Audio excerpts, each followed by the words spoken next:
Is it hard to understand?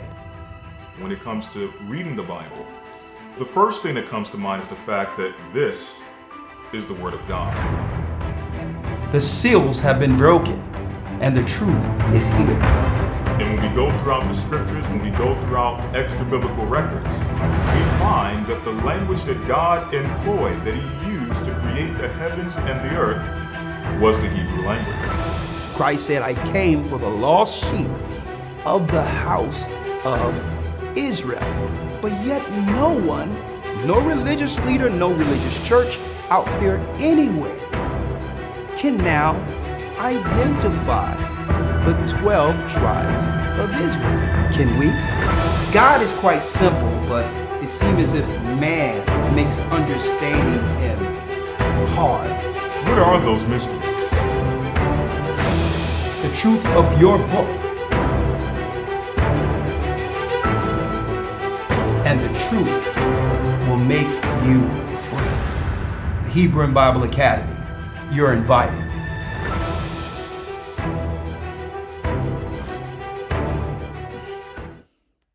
Well, hello there, everybody. How is everybody doing out there today? I am Elder Rawchaa, and tonight we're going to be going into a great topic about something that those who are in the know already know, but there's some deeper things that you may not know. So we want to educate, remind, and do whatever we need to make sure that our temples are on point with the Most High, right? So those who are Christian, atheists, Muslims, those who just come across this channel and watch this show, which they do, hopefully they will be educated tonight. How is everybody doing out there today? Hopefully everybody watched that Patreon we did last week. It was very informative, and we dropped a few things about the iodine crisis because I could not go through the whole book. I mean, I just went through a minute amount of things, and boy, the small amount of things are so powerful.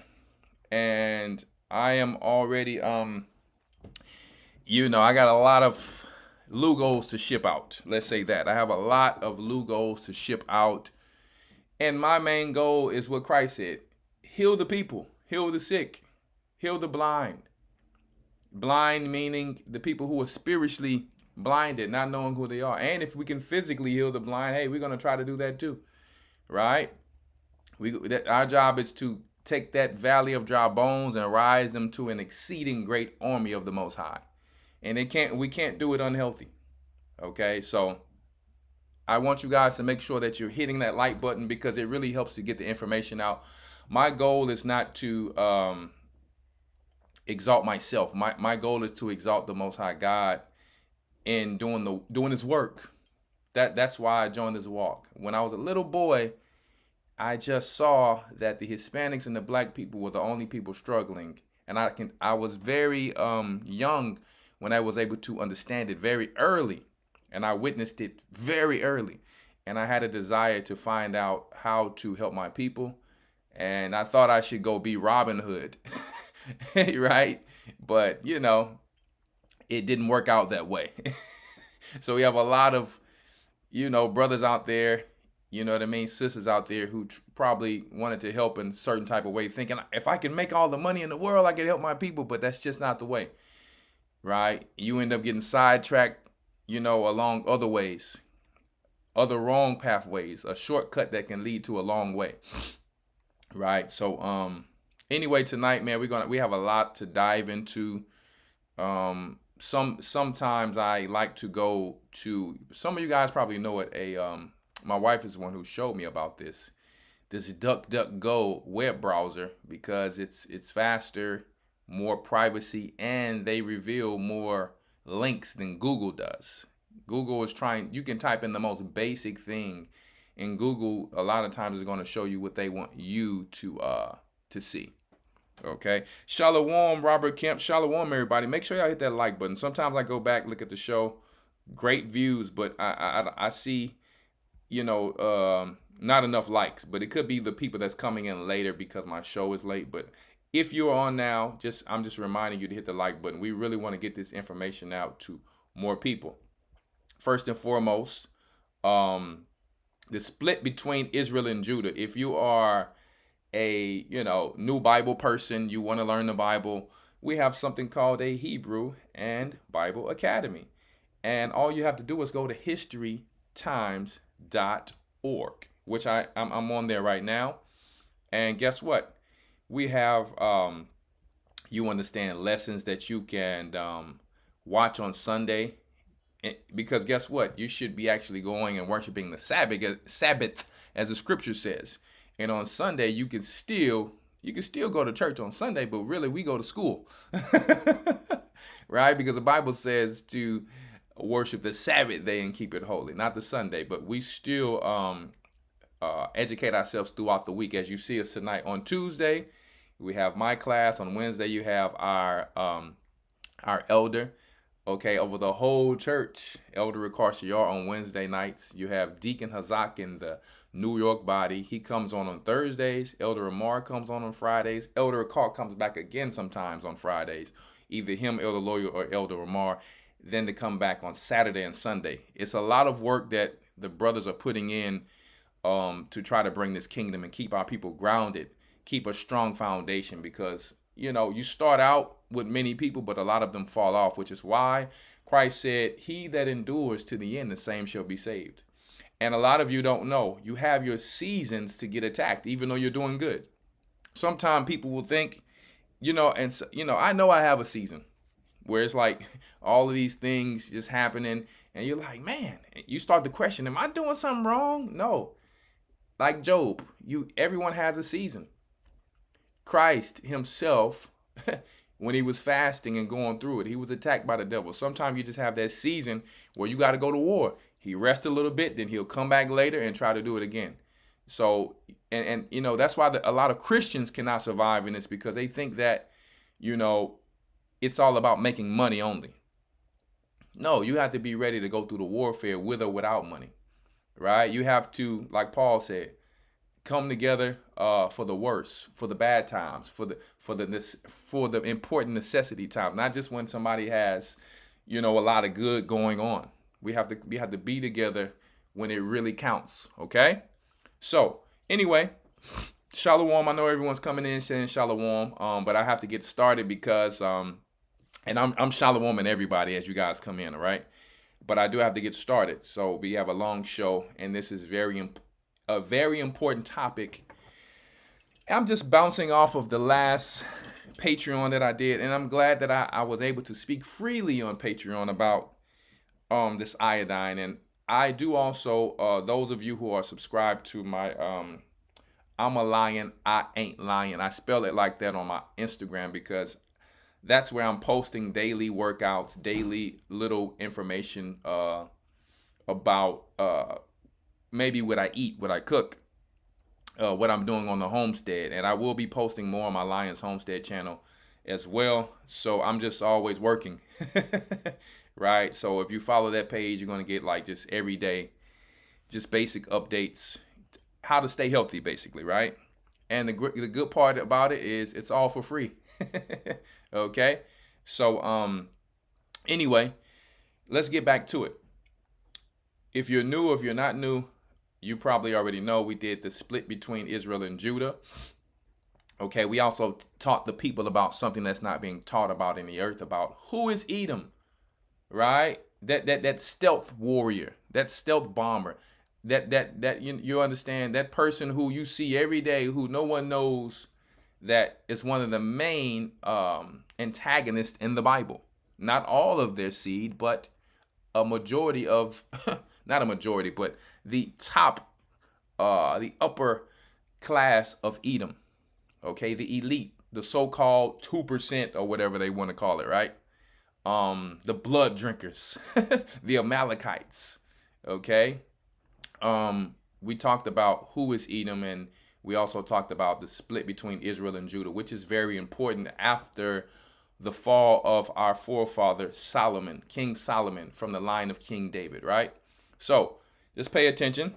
This Academy's theme, the fall of the last empire. And boy, this is something that people don't think they're in the fall of the last empire, but we are. So you might want to get in the know.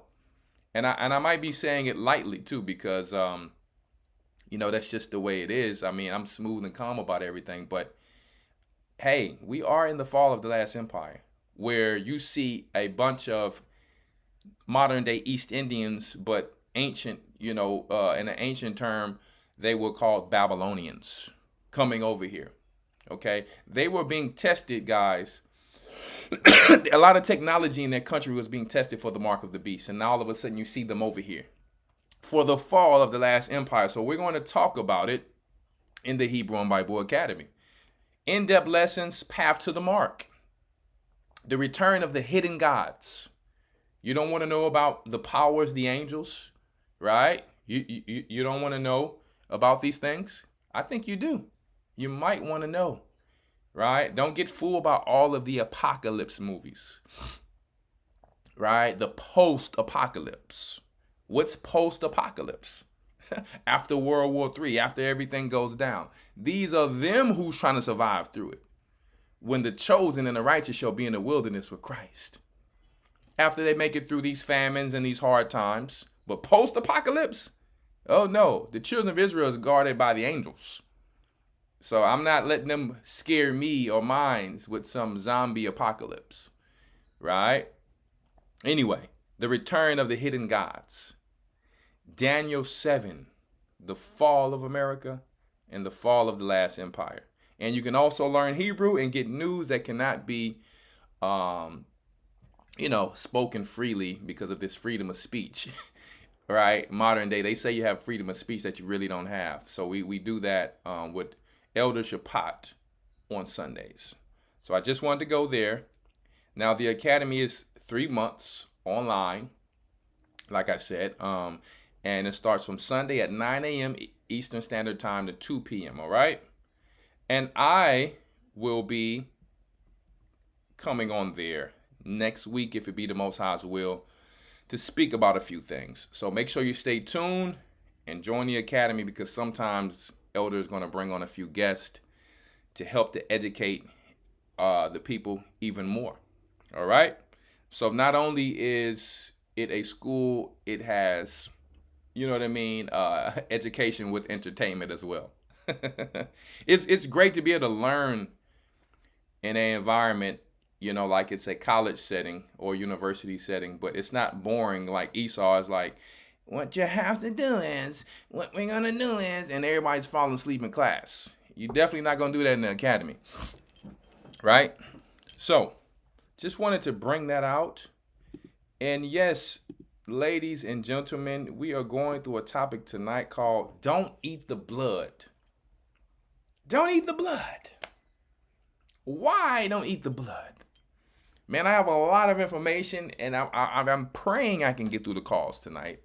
I was trying to go on at 5, but I will be coming on a little early. I will be. I keep saying that, but this information was so vast. And sometimes I said I can only have a few links because I expound so much, but it's so much information I want to get out to the people, right? For those of you who have been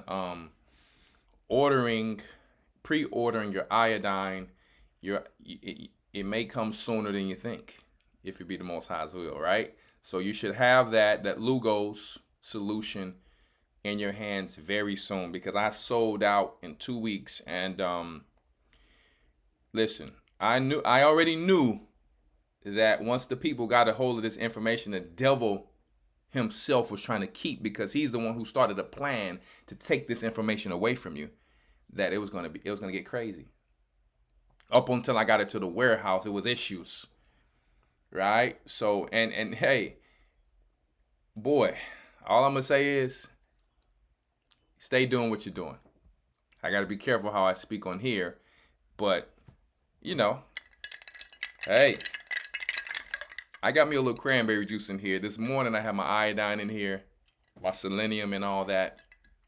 Also, stay tuned. I have something that's going to help a lot of people with iron issues without having to deal with geritol and these prescribed things that doctors talk. I'm talking about something so natural, you can travel with it. You can travel with that thing. You be at the pass over like, listen, I got my iron. Listen, so easy, so simple. And I'm going to teach you how to do it, how I've been doing it, and how it actually is very effective. Not no gimmicks. I'm not a gimmick guy. I'm not a switch bait guy. No. I'm gonna show you and prove to you. Just wait and see. And that may be here already. I think I got some information that it may be here for you guys. So stay tuned. The website for those who want to know is KIIY, pronounced as key, KIIY supplements.com. All right. So get ready to get your mind right. Don't eat the blood. First, we're going to go to Genesis 9:4 to talk about this. Let's talk about it tonight, guys. Genesis, all right, 9:4. Boy, you're going to learn about why we shouldn't eat the blood. So make sure you follow along. And for those of you who are vegans, you're not safe. Meaning, unfortunately, they're not only putting the 2020 scorpion tail in some cattle in some places. They have also been promoting to now put it in the vegetables. So you're probably like, well, Elder, what does it have to do with the blood? Well, you can say, I don't eat blood. Well, unfortunately, what I'm going to talk about tonight is also on the vegetables. Just us keeping it holy and keeping the Most High's diet is just very important. All right, we're going to talk about it. Shalom, Elder Dale. Shalom, Elder Rawchaa. All right, how you guys doing out there? Double honors to the hard-working elders. I mean, Elder Dale been putting in work from the dirt.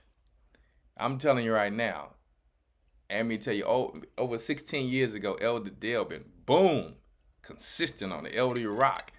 You know how hard it is to, you know what I mean? The wind comes, the spiritual winds come and the demons, and you just hold on. Man, these boys been holding it down to the ground.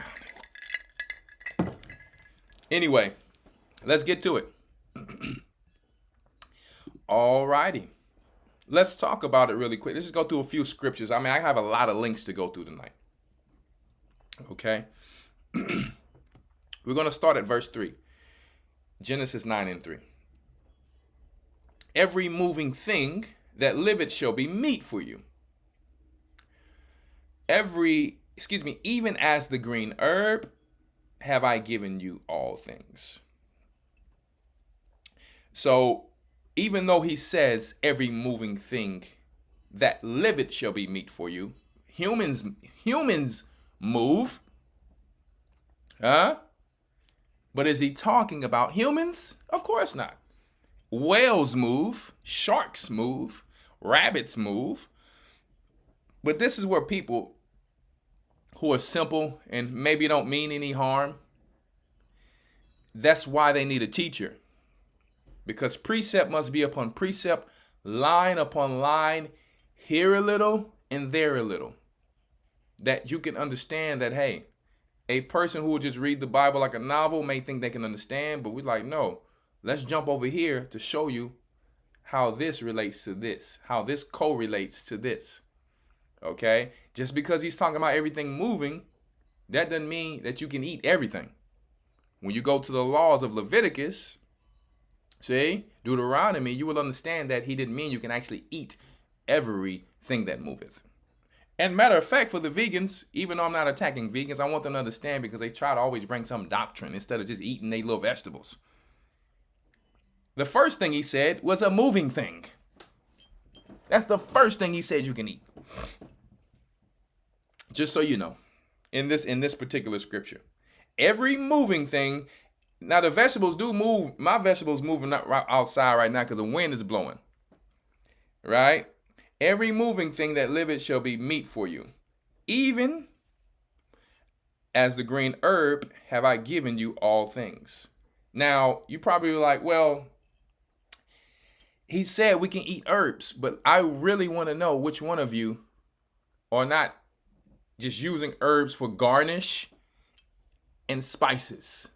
I really want to see who's eating a bowl full of oregano and salad dressing, or what they say in the UK. Do we have to say oregano? It's not oregano, it's oregano. Whatever you want to call it, okay? Who's eating a bowl of cilantro only, a bowl of any herb? If you eat too much of that herb, you already know what's going to happen if you're smart. So let's keep it on subject. I just want them to be able to stay studious here and not say, hey, he's not talking about eating meat. Well, you show me some vegetables walking around, please. Anyway, verse 4 says, but the flesh with the life thereof, which is the blood thereof, you shall not eat. So you can eat the moving thing. You can eat the moving things that are holy, but don't eat the blood. And we're going to talk about why he said some of those things. There's not just one reason he said it, obviously. There's some things that can come in your blood. There's some spiritual things that can also happen. All right? So, I know a lot of y'all like that bloody steak. I know we going instead of calling you Judah, we're going to have to call you Bloody Jake. Let me stop messing with y'all. But I will bring some information out to maybe deter you from doing such a thing. Maybe why some of the uncles at the barbecues, the Most High was like, nah, let that thing sit on the fire a little longer. Maybe we thought the uncle was drunk when we come out there and see the meat burnt a little bit. Right? But maybe the Most High angel was like, nah, put that thing back on the fire. See, maybe the angels was there, even though he had that brew in his hand. Yeah, youngster, let me tell you something. But maybe there's a reason why. Okay. Right. So let me get Leviticus 3 and 7 really quick while I'm joking around. Make sure you guys hit that like button. I think you're gonna like some of the information we're gonna go into tonight, and I think you're gonna move. You're gonna move differently. Listen, I'm preparing people to get themselves in shape and healthy before we go to this wilderness. All right? Because the wilderness in itself is going to be fasting from a lot of these preservatives and all these different things anyway. It's going to be a whole different type of diet anyway. So I'm trying to help you to not have to go cold turkey. And, no one can get away from, while we're here, every little thing, like I always talk about. I'm not teaching people to live in a bubble. I'm not teaching people to be unrealistic, to try to get everything right. We couldn't get everything right in the first law, but you're outside, your blood sugar is low. You're like, I need something to eat. Unfortunately, that if you don't go a little bit further than Whataburger, a little bit further than McDonald's, a little bit further than Chick-fil-A, a little bit further than Burger King, a little bit further than Wendy's, where they have horse meat and donkey meat. And hey, what the Jewish people said, something else in that meat. Maybe some little people or something. If you don't go a little further, you may start getting nauseated and dizzy. Okay, because you've been putting in a lot of work and you have to eat, and that's not going to be the same thing you cook at home. That's understandable. But you have enzymes you can take that will take care of that, and we're going to talk about that tonight. So you're going to have to get you a burger or a pizza sometime. You will. You're going to have to get you something that's not perfect. So while you're struggling to judge everybody to be perfect, that's not when I bring lessons about health out. No, when somebody only has something that they can afford when they invite you to dinner, like Paul said, you don't want to offend. You need to show appreciation. There's just little times where these things are going to happen, where everything's not going to be perfect. Like, I don't eat with plastic at home. Of course not. But that one day, if you didn't bring your fork, you got to eat your food unless you're going to be like a caveman. All right. So just keep these things in mind and be realistic that 85 to 95% of your diet can be clean, but every now and then you will eat something that you don't know what's in it. But it's okay. If you're that healthy, your body should be able to fight for itself. Okay? In that perfect world, we will be okay, but we're just making it through. All right? So I said I wanted to go where? Leviticus 3 and 17, right? Now, when I say these things, I know some people take it as they just keep doing the same thing and never get better. But I don't care about that. That's on them.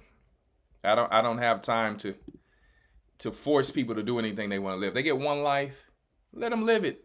Hey, if you want to eat filthy, if you want to eat trash, hey, do it. I'm not arguing with people about that. I put the word out for those who have ears to hear, let them hear. For those who still want to listen to Yaki Asleeps, let them do it. I'm not going to lose no sleep. I done told thousands of people, and people hit me up actually saying, Elder, he's a scammer. He's doing this, he's doing that. Hey, I told people, and I go across people's stories on Instagram, and they still promoting Yaki Awakens. So that means they serve two different gods. I know how Israelites are. They act like they're doing this over here, but then over here, they got a whole nother shepherd. I'm not even shocked at it. I don't lose any sleep about it anymore. Guess what? But guess what? I have eyes to see. So, I'm just, hey, that's on you. Anyway, Leviticus 3:17. It shall be a perpetual statute for your generations throughout all your dwellings, that you eat neither fat nor blood. Now, when it's talking about fat, I must educate people because some people are emailing me, asking me about fat. Listen, guys, it's talking about blubber. Blubber type of fat that's around the actual organs of the animal. There's fat all in the meat.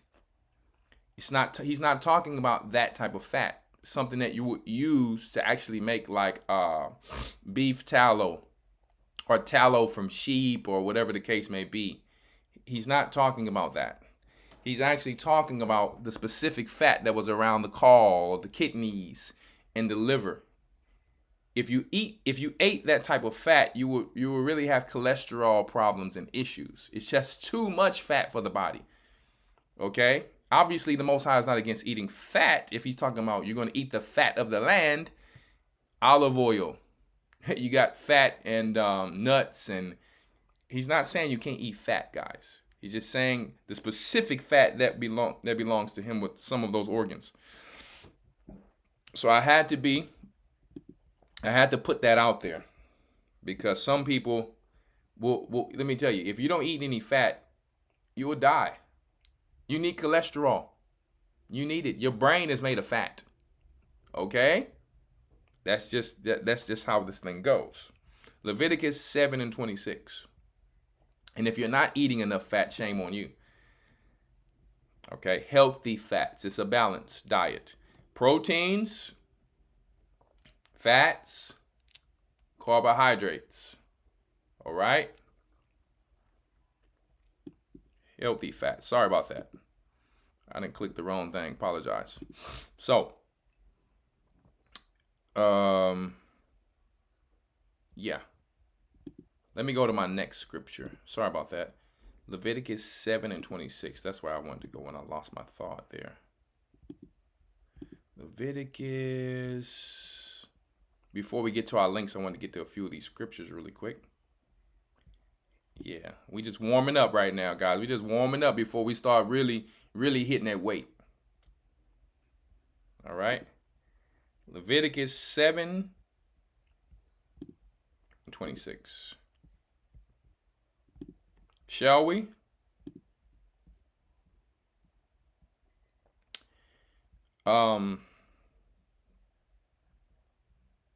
Let's start at verse 24.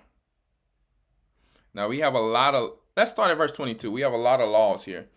And the Lord spake unto Moses, saying, Speak unto the children of Israel, saying, Ye shall eat no manner of fat, of ox, sheep, or of goat.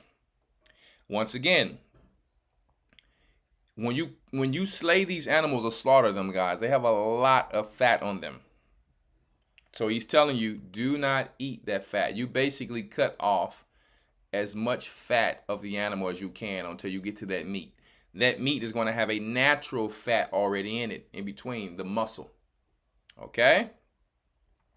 And the fat of the beast that died of itself, and the fat of of that which is torn with beasts may be used in any other use. But ye shall no wise, so pay attention, the fat of the beast that died of itself, and the fat of that which is torn with the beast. So if an animal eats this beast, okay, or an animal dies, if you slaughter that animal, you can actually eat, not eat, you can use, the fat. Fat is used in different things like soaps. It is used in so many other things, okay? But may be used in any other use, but ye shall no wise eat it. For whosoever eateth the fat of the beast, of which men offer an offering made by fire unto the Lord, even that soul that eat it shall be cut off from his people. So what is the Most High saying? The specific actual fat that the Most High wanted for a sacrifice, you're not supposed to eat that fat. There's other fat that's already, when they're cutting the meat, that can be rendered into tallow, and that's in that meat. There's no way that it's impossible for a person to cut off every little piece of fat and be left with nothing of the meat. You would be wasting the meat. All right? So just to educate people who are over-righteous people, okay, who don't understand the law. Let's go, and I'm going to read it again.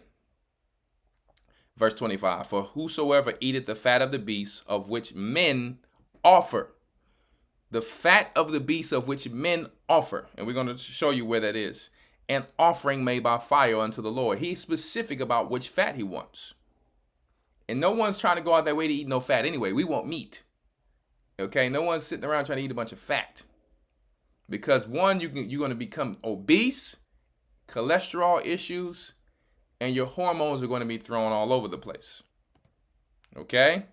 Even that soul that eat it shall be cut off from his people.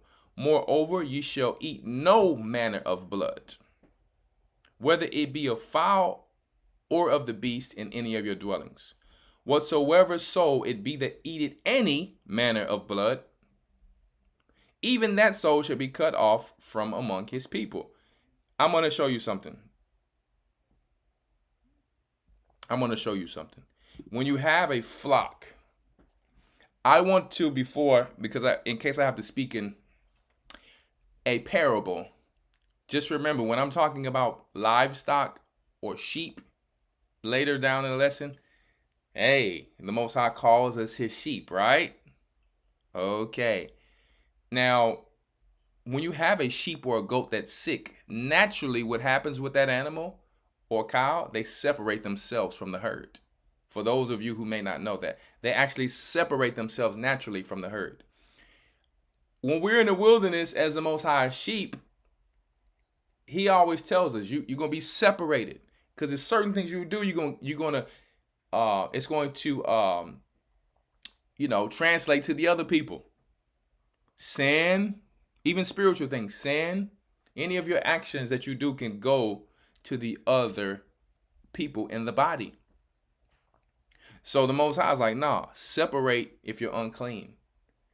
When we get you back right, then you come back among the body. That's the same thing you do with livestock. If this sheep or this goat, if I buy a new goat or sheep, I give them whatever I need to get parasites out of them, make sure they're healthy and clean, then I introduce them to the herd.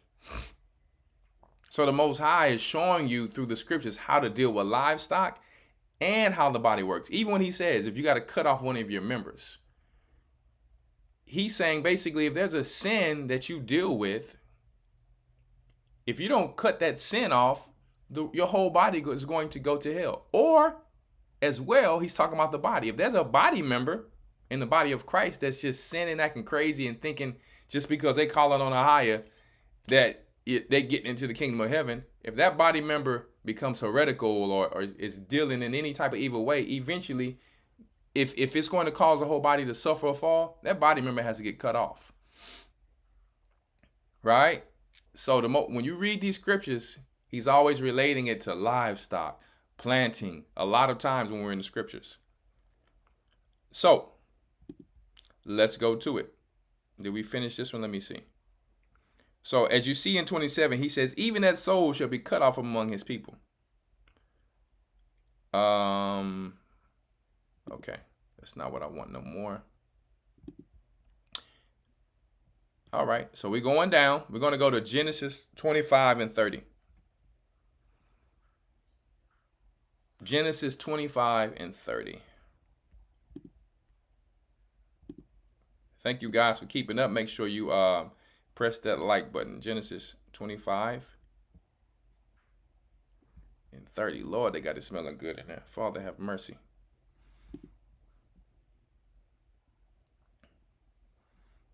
They making that. Hey, listen. I got some good old Thai soup in there again. I got some good old lemongrass in the garden to put up in that thing. I forgot what scripture to go to. It smells so good. Don't do me like that. So we're going to go to verse 29. And Jacob sowed pottage. Now I'm going to tell you guys, we have, as a people, we have moved forward from the way we cook like the ancient times. And we do things a lot different. That does not make us better than our forefathers at all. But whatever they had, they used however they used it at the time. But modern day Israelites, we dress different. That does not mean it's better, because we have a lot of different synthetic things that we shouldn't be wearing. But when I tell you that this is very relative to how some people live in Africa today,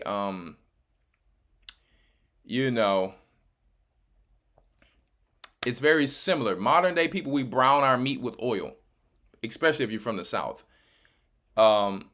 Just putting meat in water and letting it cook it really boils away the flavor. It boils away a lot of the flavor.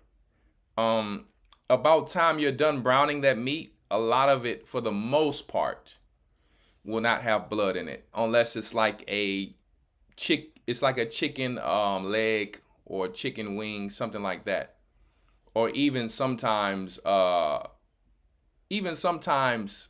beef sometimes. So when you read this, you have to understand that the soup wasn't red from the lentils. I know they have red lentils, but I don't know how Jacob was cooking that thing. And I love Jacob, but maybe he just put that thing in the soup and it was a bunch of blood in there. But we're getting ready to read why you shouldn't eat it until it's done.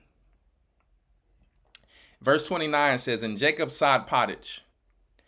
If you have any questions, Thug Life, I don't know, you need to change that name, Thug Life. You might not want to have that name. That's a horrible name. I ain't gonna lie to you. I love you, brother, but you can't have that name. That thing is, Thuggy came from the Babylonians themselves. And I know you may not know it, but the website is KIIYsupplements.com. But I can't really answer questions right now because we're actually in the midst of the lesson. So I want to stay focused here.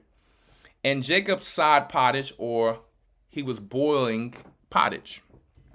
And Esau, the modern day what they call white man, but he's red, okay? And Esau came from the field, and he was faint. And Esau said to Jacob, feed me, I pray thee, with some red pottage, with that same red pottage. For I am faint. Therefore his name was called Edom. Now him saying that same red pottage, do you think that Esau, is that the first time that Esau saw a pot of red pottage before? So sometimes we read the story and think that, you know what I mean? Like Esau didn't know what was going on.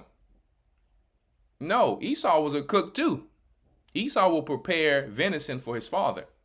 So Esau knew that food was not done. That's why he said that same red pottage, basically saying modern day, listen, I know the food is not done, but still feed me with the same food that's right there. Like feed me, basically give me some of the pottage how it is. I'm tired, I'm faint, I don't care. You will see this type of action more so from modern day Hamites or some of our people who have taken on Hamite ways, the ways of the Gentiles. And I'm going to show you a video to prove it. Sometimes they're cooking that soup, they'll slaughter badgers, they slaughtering porcupines and all that, right? And they putting the guts in the soup, they putting the fur and everything, and they getting in that soup sometime because they're hungry, because they were hunting, and they're just getting right in it even before it's done. So it's not that their intentions is to always just go out to eat blood, but sometimes they're just doing it anyway because they're faint and tired because they had to hunt for their meal. And that's why I'm trying to be realistic instead of clowning around, because Esau was tired. Because when you read in, I think, the book of Joshua, or I don't know if it's in Joshua, I forget the book it's in, but he was tired coming from a battle with Nimrod. Okay, he was fighting against Nimrod and he was afraid, almost to death. Now, we don't get into the kingdom because of our intentions. We get in because of our actions. Okay, so I mean, it is what it is. That's what he decided to do. He knew that there was a covenant that he should not eat blood. Instead of waiting and saying, hey, do we have something else? Do we have some milk or something else? They always had milk around. They always had bread around. He wanted that actual red soup. Now, if he learned to eat this red soup from the Canaanites that he was going to, you know how you have a son, right? You have a few children. You got one son, he may be good, listening to everything you say. Then you got another son, he's telling you, oh, yes, sir, yes, ma'am. But then he's going out doing whatever he's doing and you have no clue. So Esau very well could have been going to that mountain where Satan was, where those Canaanites was, because that's eventually he married a woman from there, and he could have learned some customs of them, or he could have just did it, or he just could have been faint. Whatever his reason was, he did it. But the Most High told us, don't eat the blood, and he would have learned that from Isaac. All right, so it's not that he didn't know. So he said in verse 30, and Esau said to Jacob, feed me, I pray thee, with that same red pottage. Just how it is, he's saying. For I am faint. Therefore his name was called Edom. Because that was not done by Hebrews. So it was so bad to the point where his name had to be changed to red. So, hey, when the Most High saw that, Esau's name became red. Because now he's doing what the Canaanites are doing. Right? He's related to Jacob, related to Isaac, related to Abraham, but now he's doing what the Canaanites are doing. Eating the blood. Okay? And Jacob said, sell me this day your birthright. And Esau said, behold, I'm at the point where I'm about to die. What profit shall this birthright do to me? It's one thing to be faint and hungry, but to speak down on your birthright now as well, right? I'm not saying the Most High should have had grace on him because he was tired and faint for eating the blood, but now you just speaking down on your birthright, like, man, forget it. Give me that food. Right? And Jacob said, swear to me this day. And he swore unto him, and he sold his birthright unto Jacob. And Jacob gave Esau bread. So he could have just, now check it out. The bread had to be already done, but the soup wasn't done. So could not Esau have just asked for bread? That's how I know what I'm talking about. We always had bread as Hebrews. We always had milk and butter. That was normal. Wherever we traveled, we had bread. So I knew that Esau could have came and just asked for some bread or some milk. Right? To just hold it down until the soup was done. Because the bread has, hey, every nutrient in it except for 4. Okay? So he would have been filled. Okay? All right, he would have been filled. But he decided to eat that red soup. So Jacob gave him what? Bread and pottage of lentils. And he did eat and drink even though the soup was not done. and rose up and went his way, and Esau despised his birthright. He didn't care. He looked down on it. So the Bible had to actually say that. So we don't need nobody feeling sorry for Esau, because when you read it how it's supposed to be read, you see that he didn't care about it. He didn't just ask for bread. The bread was done.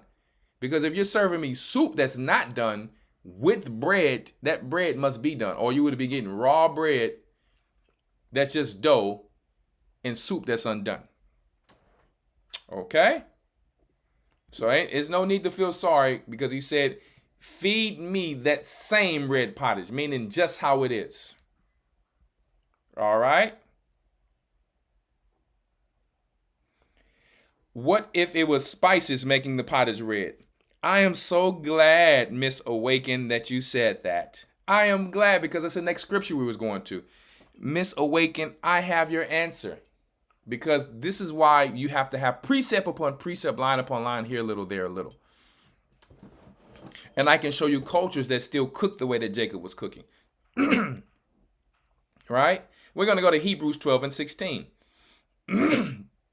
So I had to have this scripture as well, knowing that some beginners or some people who still drinking milk in the spirit, they would think that, well, Jacob tricked Esau. He didn't.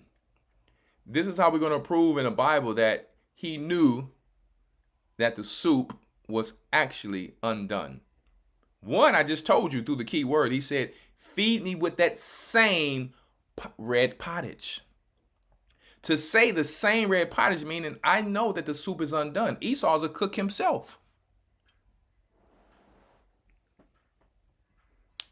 So let's go to it. Hebrews 12 and 16.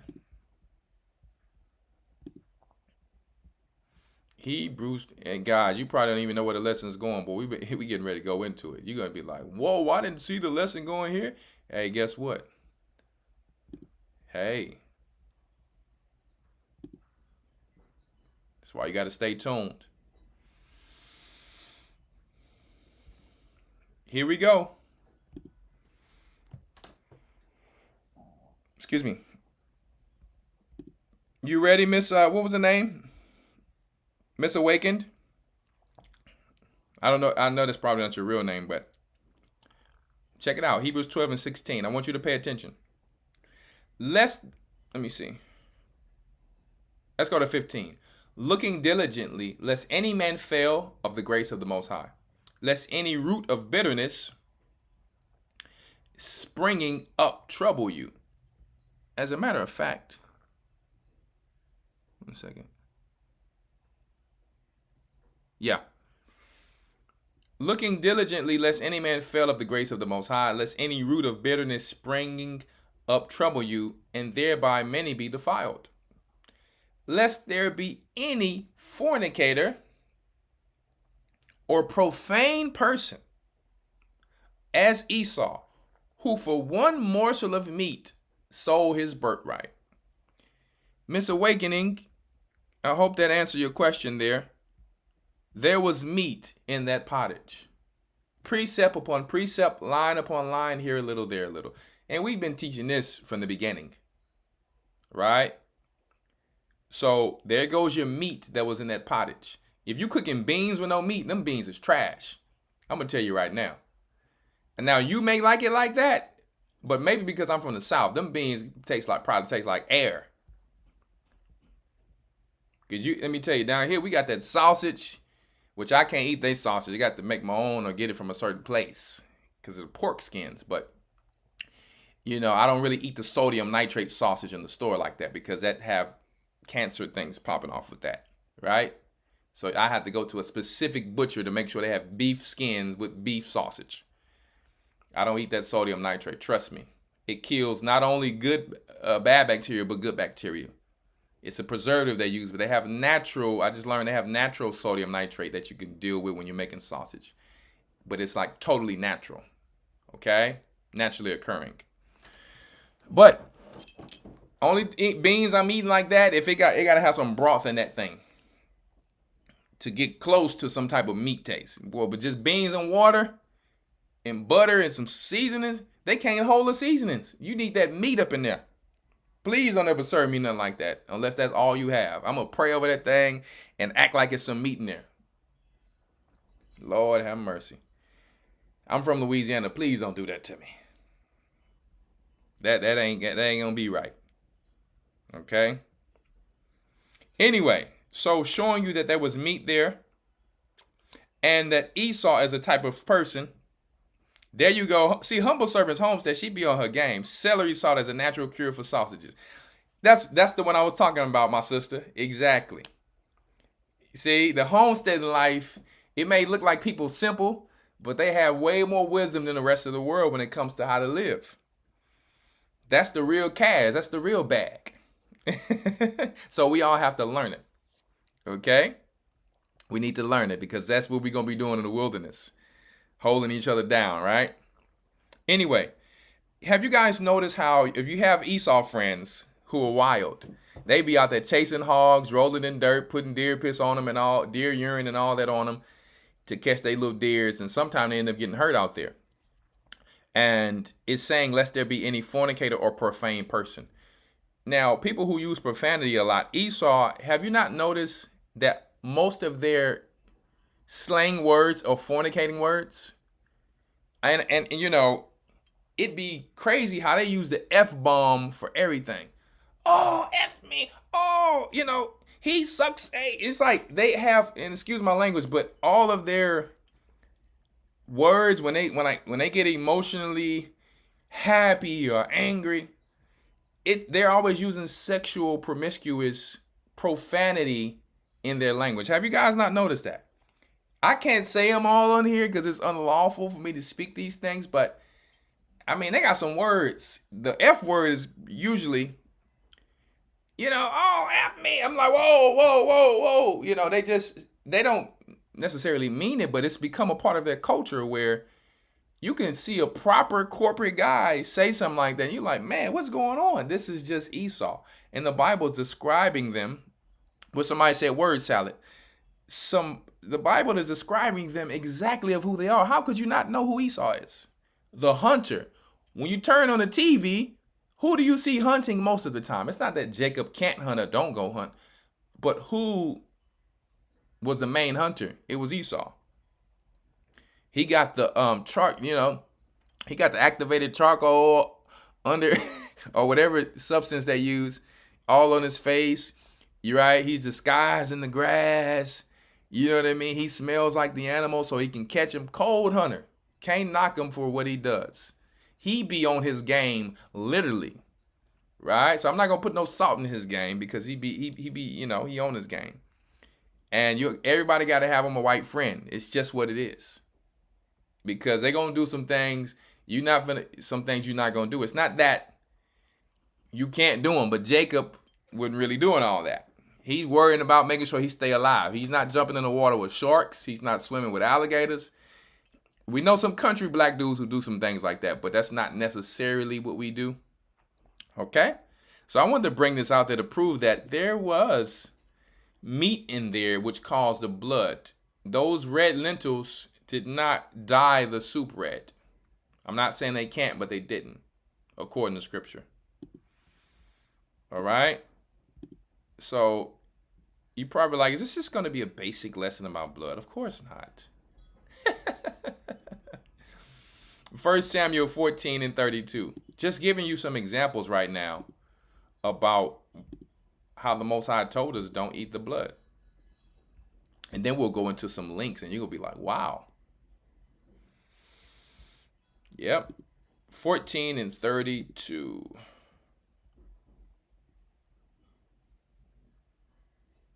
One second. Let me get it here.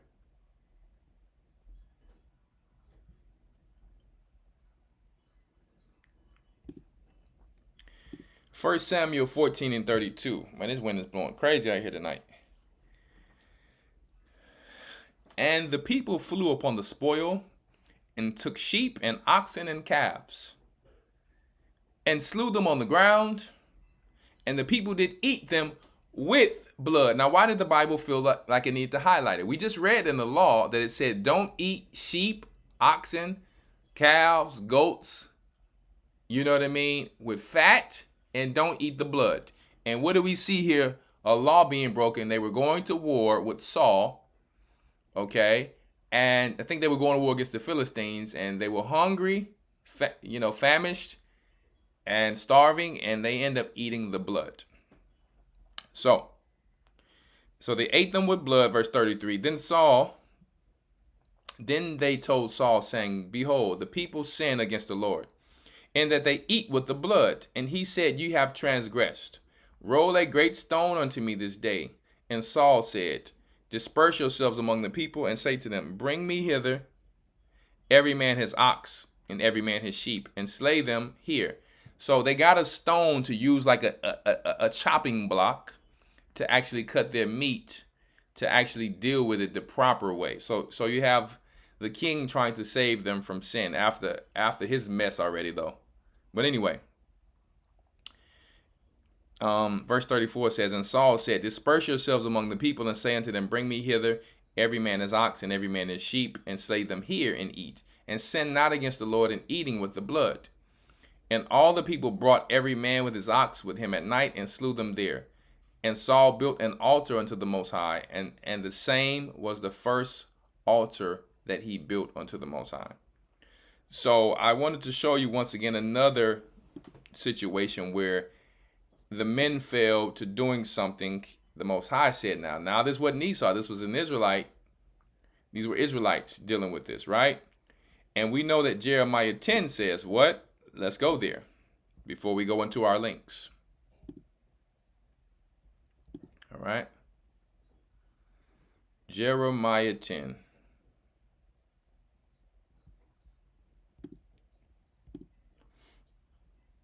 Jeremiah 10 says,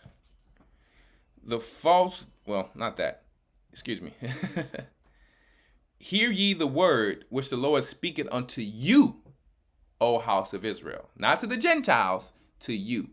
Now, any Gentile that would be among us, they had to follow these rules. O house of Israel, thus saith the Lord, learn not the way of the heathen. Don't do the same things the heathen does.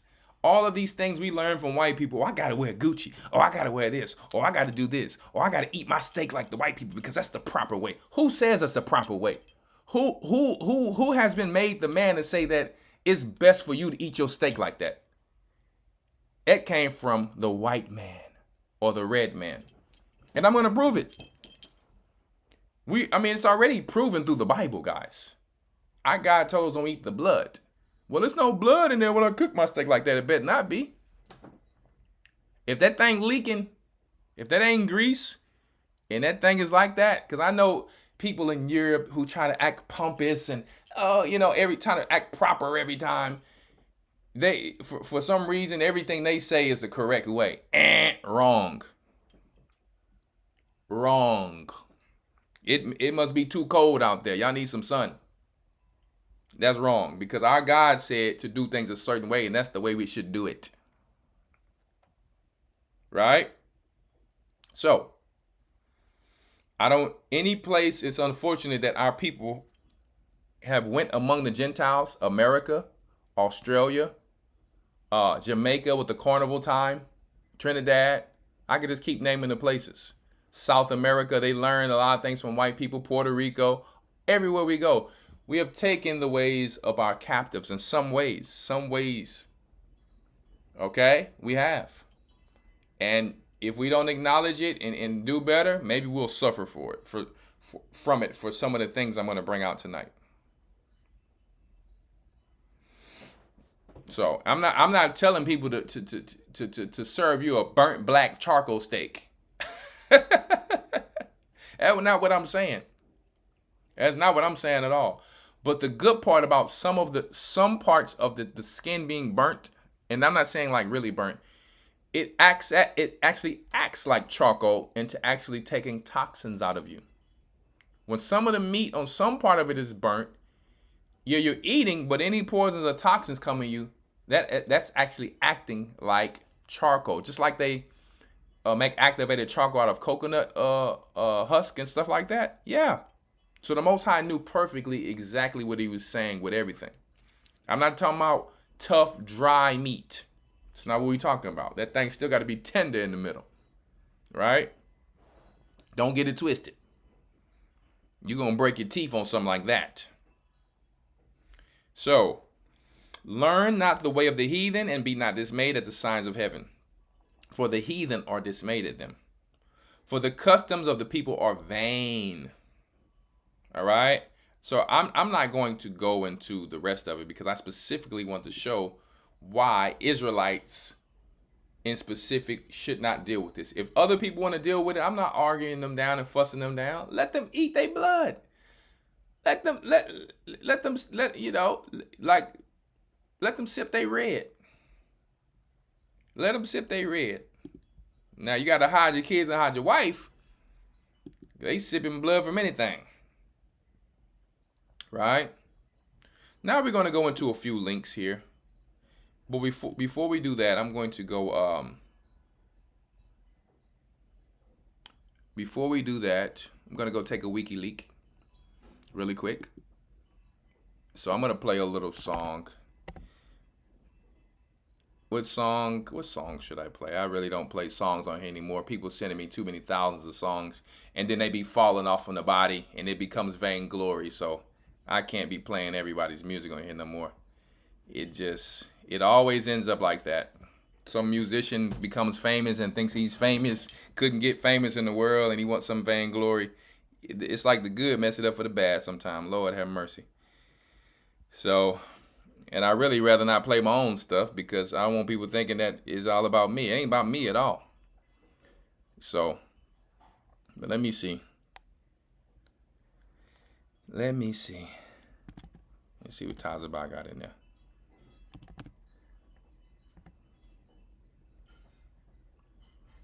Well, we got some good brothers out there.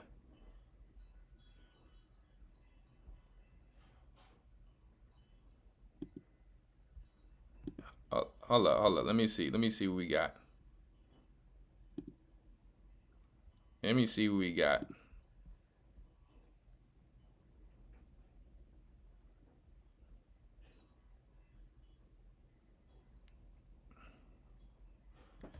going to play this little song. Sometime I work out to the gym with this.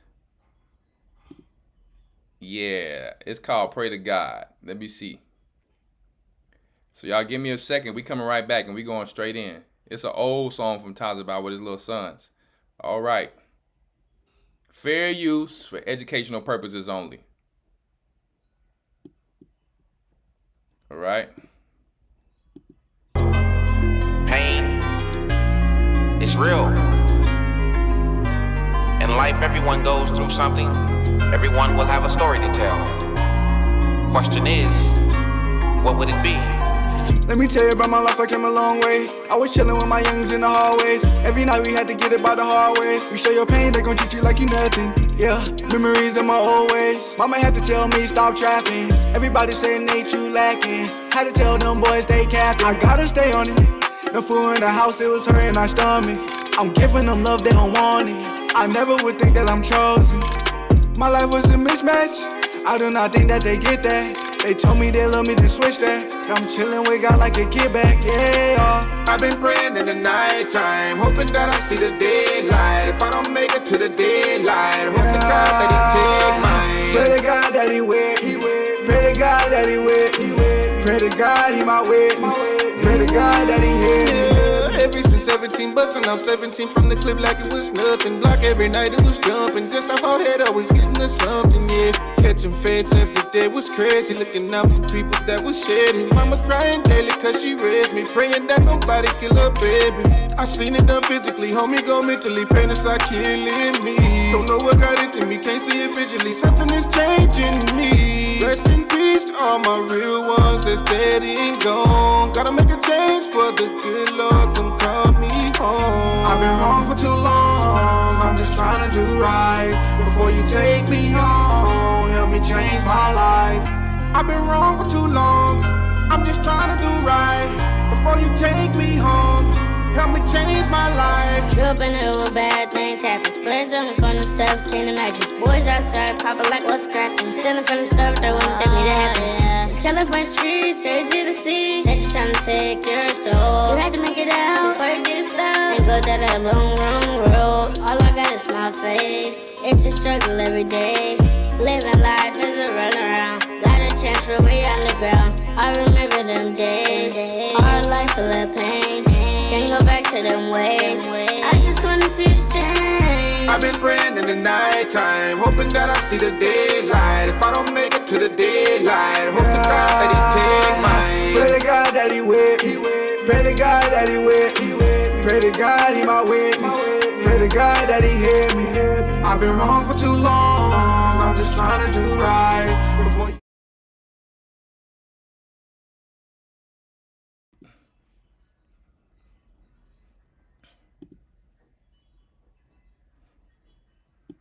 Woo! That is Pray to God or the Most High by my brother Tazabai. You know what I mean? Every now and then I might get a little track on here. You know what I mean? That thing was hot though. He had that thing sitting in the tuck. You know what I mean? Talented brother. And the reason I feel it because he ain't lying about his life. I can't really, even in the truth, this is the thing for me. You got people who be talking about, oh, I used to do this and do that. And let me tell you, you is a total liar. I can't stand that type of music. You could be calling on the best name, but if you's not telling the truth, it's not real. I can't even feel that because you are adding onto your story. That's not right. Because I feel this brother, and I'm not saying he better than nobody else. I feel people like Quadam. I feel certain people because I know that these people are telling the truth. So I don't feel these little brothers coming in here trying to swipe some little chicks on the side, some sisters on the side, and they telling some fake story. Because let me tell you, we're not going to get into all of that, but the reason why I feel this song, because I know this brother, and I know that that's a real story. People who know my music, who listen to me, they know that everything's verified. It's not about being hard. It's just like when you listen to the overcoming in a person's new life, you can actually feel it for real. All right. So that's just how I am from my era. You had to be about what you say you about. You can't be like, man, I was making millions. And then come to find out when we go do some research, you wasn't doing nothing. You was rubbing two coins together. Nah. So it's not about, see, truth music, you don't have to be a gangster. You just need to be yourself so that the Most High can actually be exalted, because if it's false, it's not a real exaltation to the Most High. If it's vainglory, it's not a real exaltation to the Most High.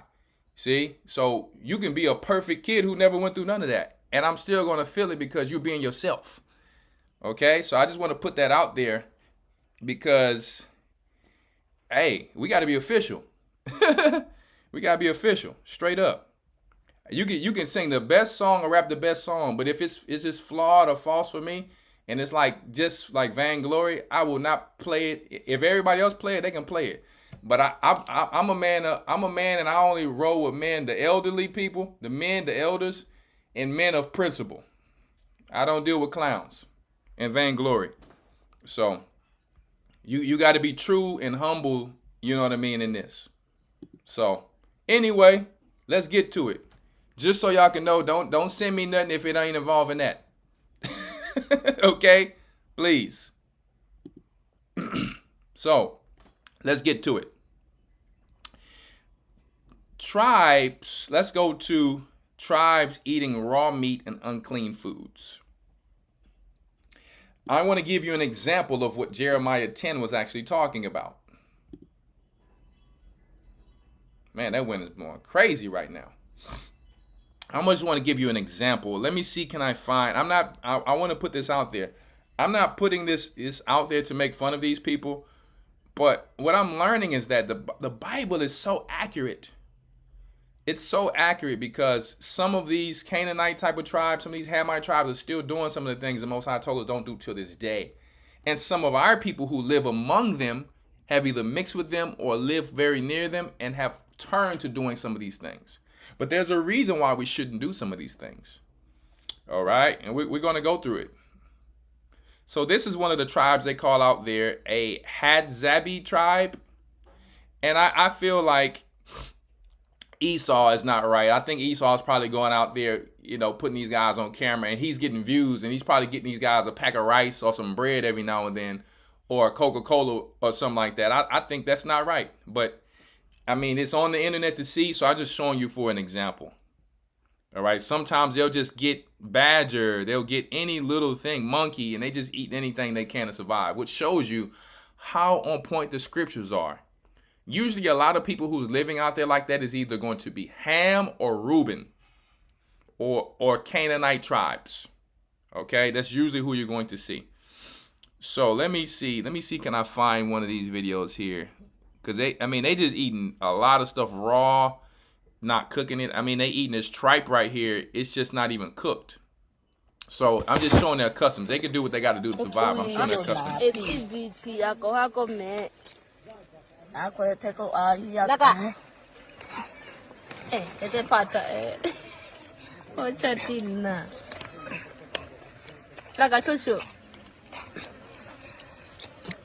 Now, when the scripture said, when we get in the wilderness, some people are going to be hiding behind the tree, eating the mouse and eating the swine.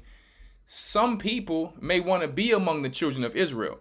Some people probably have started to do these things and get accustomed to these customs, no pun intended, among other Gentiles, and they'll be Israelites, but when the Most High is testing us, and maybe we don't have food at a certain time, like I read to you guys before in the book of Josephus, they feel it's necessary to go ahead and get them what they feel is quickly available, like swine or mouse. Or they will just, you understand, eat it just because they're still fans of it. So they're eating tripe here, but let me see if I can find something else there. Let me see, hold up 1 second. And they still have this old language they talk. I don't know what this is he's eating, but I really want to stay on point. You got little grapes right there. Man, it's rough out there, man. I mean, following the Most High is on point because we have to be grateful for what we have because it's pretty rough out here. These guys, they don't waste anything. I'm going to tell you right now. They don't waste anything.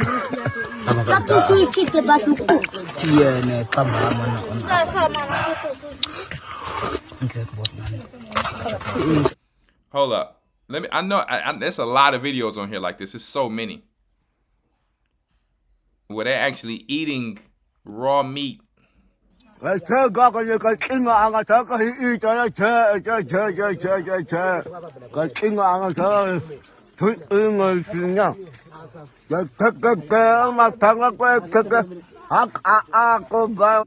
Man, I don't know how many parasites is in that foot. Lord have mercy. Right? Let me see here.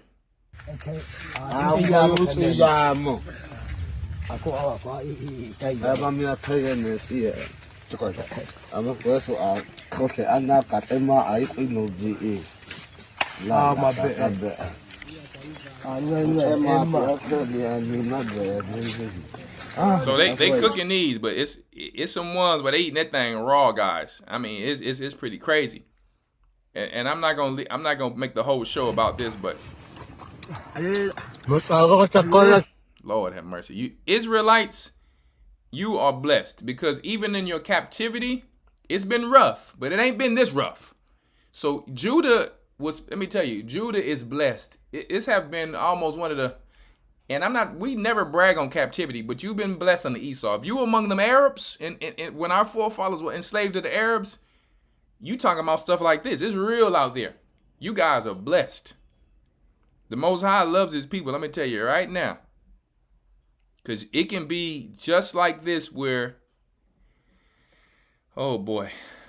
I mean, it's so much. I can't really go through it. But if you ever get time, you go through to see what I'm talking about here. I mean, it's pretty rough.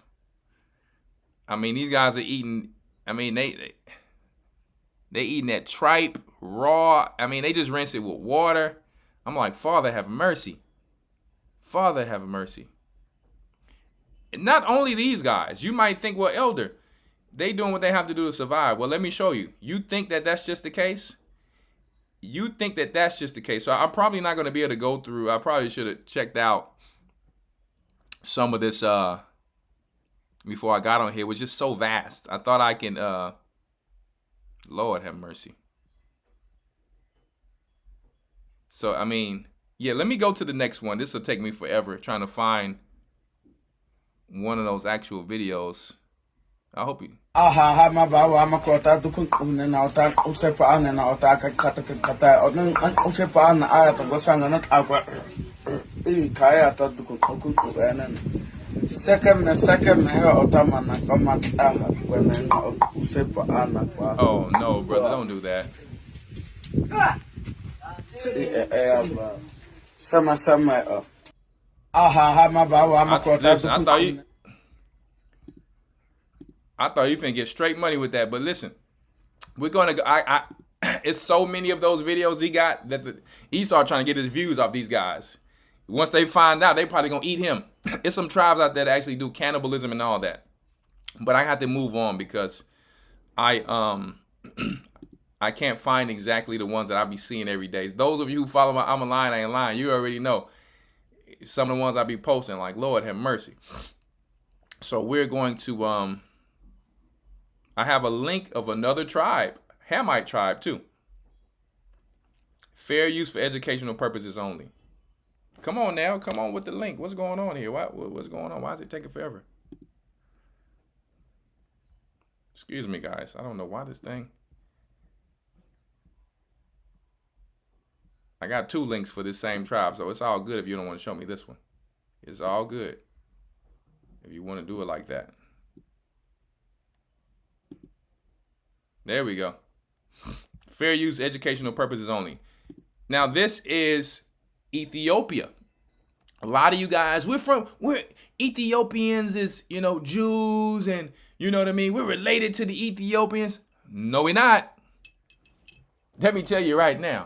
We may have some people that live among them there, but get that garbage out of your head. Don't let them tell you in the West Indies that we related to these guys. That's Solomon's children. Oh, no. I'm showing you tonight the cultures who deal with this. Excuse me. There we go. You thought it was just Esau. A lot of the Gentiles guys do the same thing, and Esau really learned a lot of this from them. Right? Ethiopians, look how close that these Ethiopians look to the East Indians or Babylonians. They really all look similar. Egyptians, Ethiopians, right? East Indians, they really all look very similar if you paid attention. Okay? ለኮምቦስት የሚገኝ ደቀቅ ያለ ጣፋጭ ጥብስ ነው። አያምርም? በእናታችሁ መጨረሻ ላይ ለ5 ሰው ሽልማት ይኖረናል። ሰው ሁሉ ስጋ ቤት ጥራ ሲባል ለምን ዮናስ ጨርጨር ብሎ እንደሚጀምር ዛሬ ነው የገባኝ። ከጓደኞቼ ጋር ሰሚት የተከፈተው የዮናስ ጨርጨር 3ኛው ብራንች ሄደን ነበር። በጥሬ ስጋቸው ይታወቃሉ። የራሳቸው Oh brother, what's going on? You feeding this guy? What's really going on? So not only are these other coaches with the Most High said, listen, in Jeremiah, stop doing what the heathen do. They're feeding each other. And some of you who are ignorant, you see these people over here, you like, oh man, that's black people doing that. And these people will be from a whole nother nation, whole nother nationality or tribe. These are Ethiopians. He feeding this dude. They all feeding each other. What's really going on in Ethiopia we need to know about. And they want to promote Judah as Saucy Santana. They want to promote Judah as all of these new sloppy joke guys in this rainbow situation. We need to be, listen, tonight we showing what really goes down.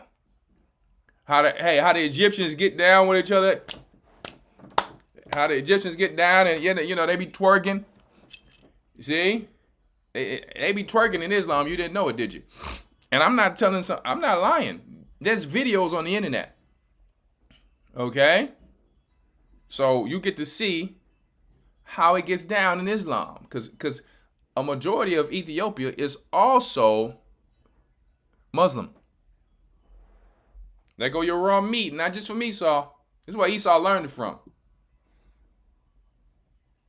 በውስጡ ክትፎ፣ ከረሜላ፣ ደረቅ ጥብስ፣ ዝማሙጃት፣ ጎድን ጥብስ፣ አይብና ጉንዳን ጥብስ አለው። ለ3 ሰው በቂ ነው። ስፔሻል ክትፎም አብሮት አይብ። Dang, brother, you gonna let another man feed you like that? Whoa. See, that part, when I looked up the video, I didn't even pay attention to that part tonight. I'm like, hold up, they feeding each other. ክትፎና ዝማሙጃት አለው። እኔ ግን ኮምቦአቸው ተመችቶኛል። ከሮብና አርብ በስተቀር በማንኛውም ቀን ብትሄዱ ቪዲዮ ላይ ያያችሁትን ማግኘት ይችላል። Oh my goodness, that looked like an Ethiopian Usher concert. You know how Usher got the little cherries? They got the raw meat out there. Lord have mercy. Don't eat the blood. Now you see what happens when you eat the blood. It changes you into a whole other person.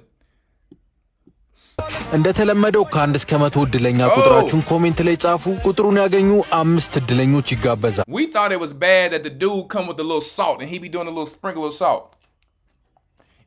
Now, and you know what I mean, he be cutting meat for people to eat. This is worse. It done got real. ዮናስ ጨርጨር የሚገኘው ሰሚት ፍየል ቤት ዛዮንስ አይስክሬም። You want to visit Ethiopia? There you go.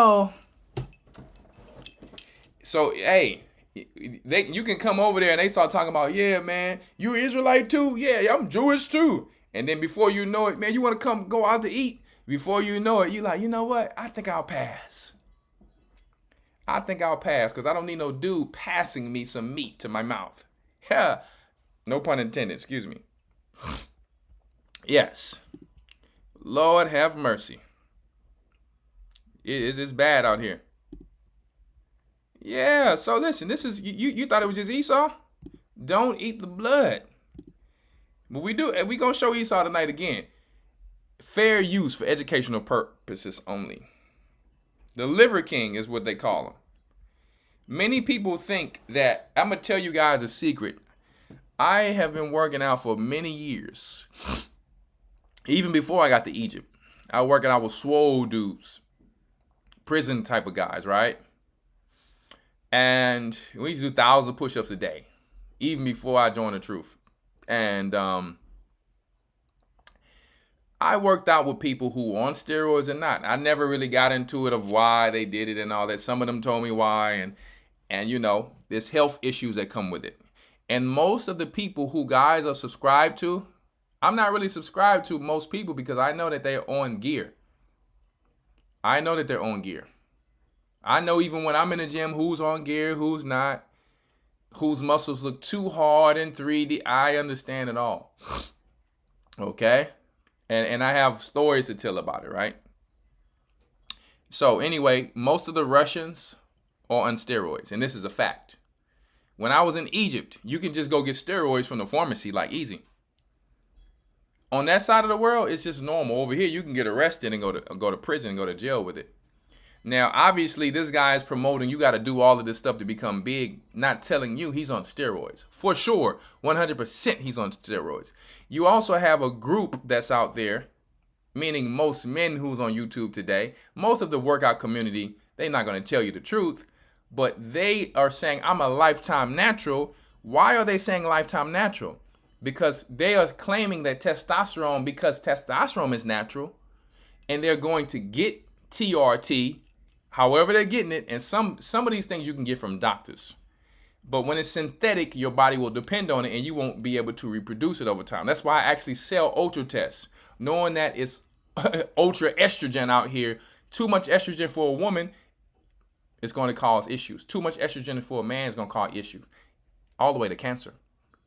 So I supply herbal testosterone. But when you take synthetic, what you going to do in the wilderness? What you going to do in the wilderness? Where's your doctor at who's giving you this testosterone? See? So they come on here and act like you need to eat this and do this, and this is going to get you swole. You need to take this. When they're not telling you, they're taking steroids. And women out there, I just want to educate you. You will not look like a man from working out. That's just an excuse or a lack of education. Your own hormones will make you look like your own genetics. Most of the women who work out, who thought they could not get a behind or whatever, they end up getting it because they put 10 years in and they didn't even know they can genetically have that. You got to work out to get it. You got to eat to get it. Most women didn't know they can actually be smaller through working out. It burns fat. You're not going to look like a man unless you start to take it too far with competing, where you're pretty much starving yourself and you're too lean, more than a woman should be. So I'm dropping a little knowledge on you guys of how this works. Esau right now, we're going to play the video. He's promoting to you to be all man like me. You must eat raw meat. And he got some things on there I can't show. This dude is dealing with reproductive organs and eating it and all that with his partners. So he going a little too far. So when the Bible says, lest thou be like Esau the fornicator, now you can see why. After he did that, he took on the life of something else. And unfortunately, through some of his children, they still have this spirit that he has until they baptize and turn themselves to something else. They're too free, too wild and too free, some of them. And when we become like that, that's not what we were called to do. The chefs made me today meat mountain for the Liver King because I keep stealing all the meat that they make. So I think what they tried to do was make me so. So when the Bible called him Edom after eating meat, look at this man's chest. You don't see all his blood vessels in his chest of why the Most High called them red. Eating meat, and they came out red and very hairy. The new Esau you see is got shaved and got a, and I'm not speaking against him. I'm just telling you the truth. But their natural look, in the land of Judah or America is a little different. This ain't our land, but I'm saying we're here. We make all the style. We make everything fly.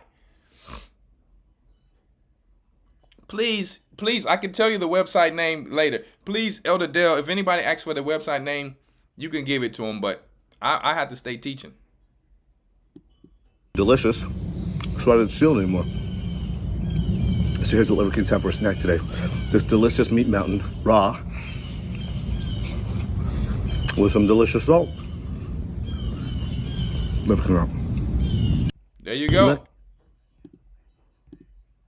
The chefs ain't make you nothing. They just gave you some raw meat, brother. Right? So the Liver King this is the thing about men. They get this vainglory in them, the tough guy thing. Like, guys, strength comes from heaven. Yes, you have to work out. Yes, you have to do these things.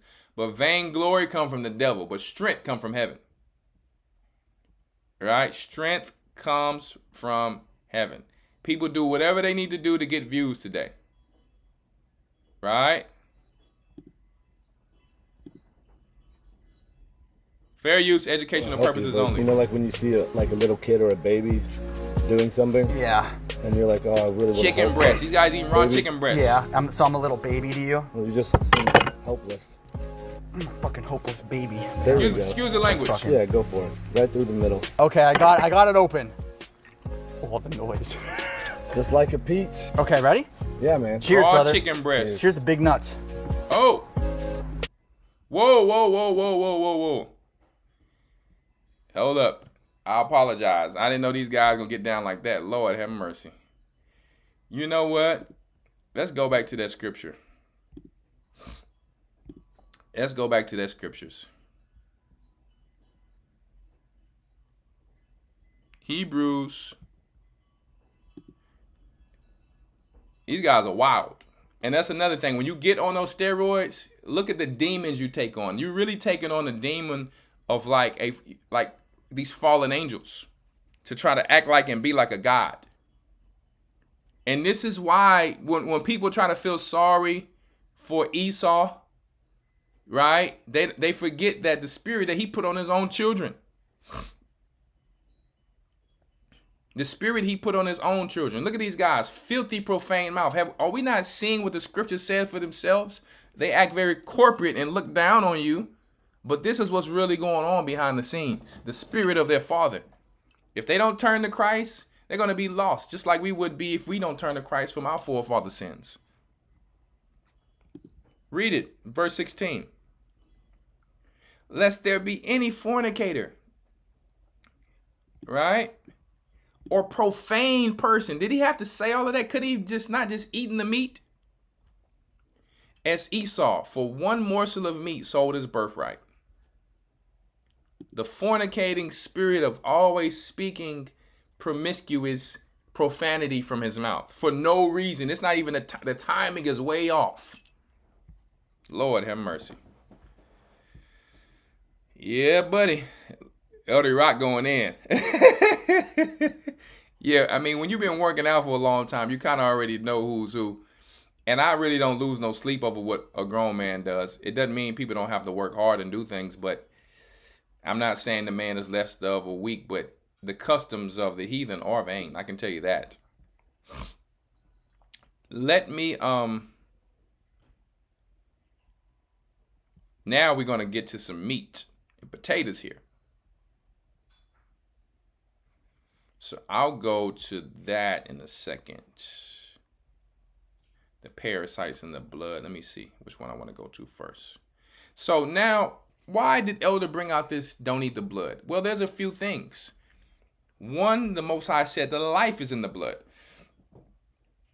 Two, there's all type of witchcraft and sorcery that comes with this. We understand why Hollywood and the elites deal with bloods to take on demons.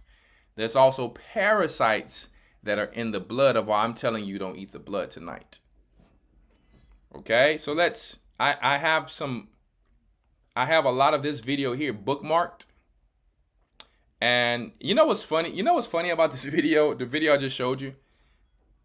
This guy was full on eating something he ain't had no business eating. I'm gonna say it like that. And then I show you him with chicken, get ready to eat some chicken breasts. And it just turned, Lord. So you know, don't ever subscribe to that channel. Lord have mercy. So I have some of these bookmarked here because I don't want to show you the beginning of the video because he really philosophized. No, not philosophize. His life, he's done more things. I only am eating the meat and spitting out the bones here. And that's why I tell you guys, let the elders do that part. You don't have to do it because sometimes if you're weak and you don't have a strong foundation, like many people, you'll fall off. Okay? Trust me. Just trust me when I'm saying that. You got people out there talking about the book of Barnabas. No. They think every extra biblical text is fact, and it's not. That's why you take the Hebrew Academy and they have already filtered the books for you so you don't have to go through heretical things and falling off. So you can be able to endure to the end. Trust me when I'm saying that. So let me get the bookmarks really quick. I had my wife give me a few bookmarks of it. And then, yes, let me see. Okay, timestamp. We have 25:53 to 27:25. You have to understand something. Just because people give good information that we know to be true doesn't mean that you should follow them in what they do. I keep telling people about this Yaki Awaken thing. The same thing Chingy fell for. Same thing Cali Muscle fell for. I'm just telling you guys. It be one seed planted in you. And now you believing in another teacher. That's like a sheep trying, you're in a pen or you're in a place where grass is and you want to go to the other side where you think the grass is greener. It's no different than why women fail from not listening to their husbands or children fail from not listening to their parents. Or like the children of Israel fail from not listening to their God. We're considered the sheep, his sheep. We want to go where the grass is green on the other side, where the Egyptians and the Romans are, and there you go.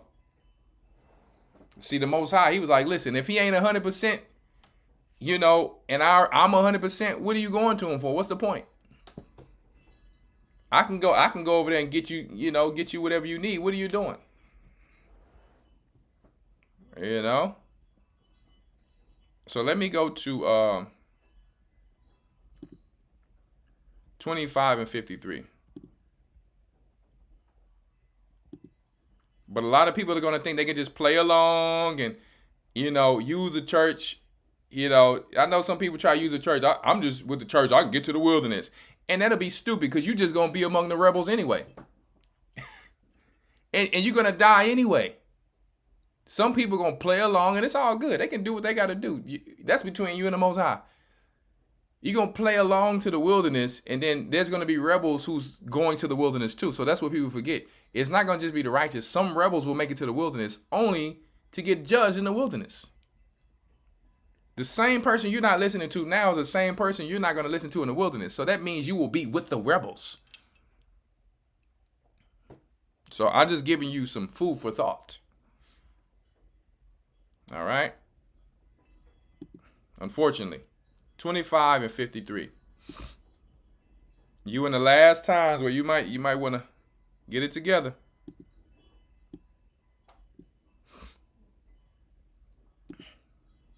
I'm getting it for you guys. 1 second.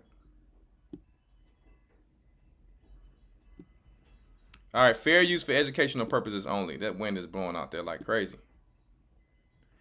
This is Wayne Rowland. I don't know if he's still living.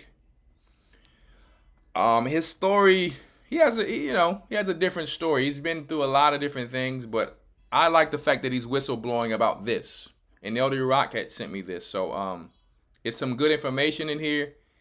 But I wouldn't, it's some things in the beginning of the video. It's his life. He was, dealing with different gods.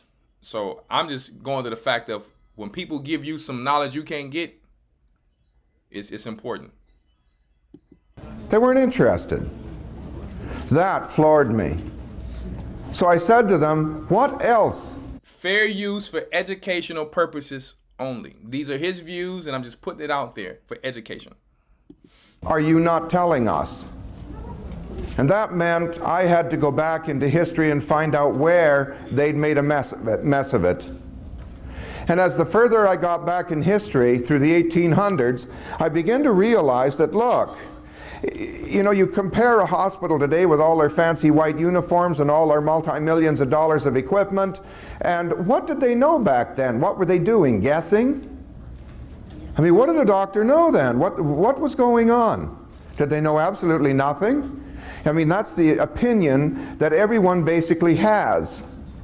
Back there in the 1800s, they knew nothing. So I started finding books that were published by doctors through the 1800s, books that they read and books that they learned from. And lo and behold, out of every single book were deworming programs, parasite programs, all through America, all through Canada, all through the world, parasite programs. And going all the way back to the 1800s and obviously further. If everything was about parasite programs, one can only assume that, like, hey, maybe technology increased, but it's like everything, if everything in that time was called a worm or parasite for the most part, I'm not saying every single thing, but because obviously you have toxins, you have microbes, but parasites are actual worms. If most of the things were parasites, why is at least not 10% of that being told when you come from the doctor? That's just a question. Right? Is your doctor ever telling you, hey, this could be a parasite?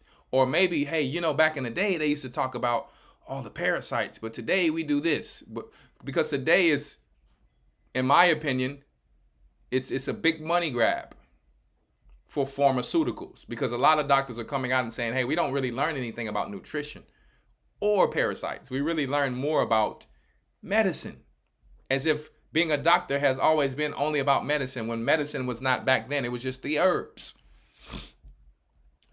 So that means, hey, what if all the new things that they're calling a disease or cancer or tumor or this or that, and I'm not saying that, but what if a lot of the things that they're saying would be parasites? What if?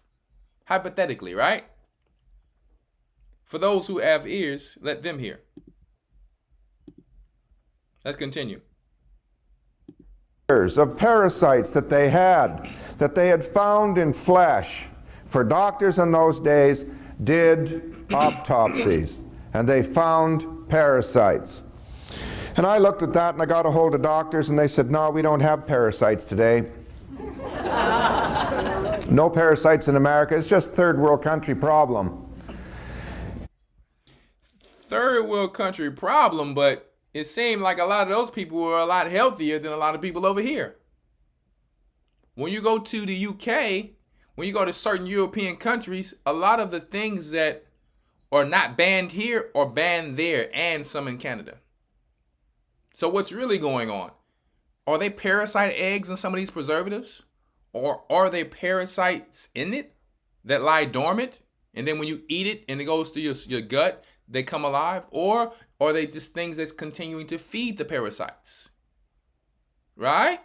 To keep the people just totally, you understand, slumped down like some freaking zombies who can never have energy, who just being eaten alive every day, just enough to work in the modern day Egyptian and Roman Empire. All right, so let me go to the next point. You can watch the video on your own time, but I really just want to stick to the points tonight because I have so much information to go into. I'm going to go into 2808 to 33. All right, I guess I can continue it. But you do. So we started to search for parasite programs just to see what was going on, to see if maybe something was happening that we really didn't understand. So I did myself first. And lo and behold, I got 8 and 10 inch critters out of me. They were white. First of all, they were in a toilet. Don't eat the blood. Parasites are in the blood. Huh? And you got Esau telling you, man, eat this. This is how you become a real man. You got to eat this from a cow, and you got to eat, you know what I mean? This is how you become a real man. No, this is how you become a real demon, brother.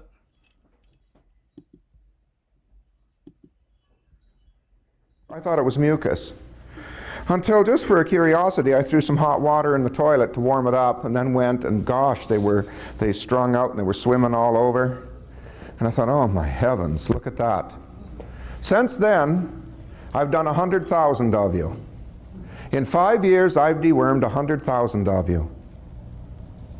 100,000 of you. And you should see and hear the stories. We're now doing pictures in color out of clinics where you go potty on a special pot with a screen in it, and they take pictures of the parasites they get out of you on these different deworming programs. You're just not going to believe what I've got to show you next round. You're just not going to believe this. The last pictures are coming in when I get home. They should be there. The woman got 18-inch long critters out of her that were so thick she couldn't get them into a top of a juice bottle. She got 8 of them. 8 of them. They're usually translucent. They're usually white. And there's some of them that look like tarantula spiders. Some of them look like grasshoppers.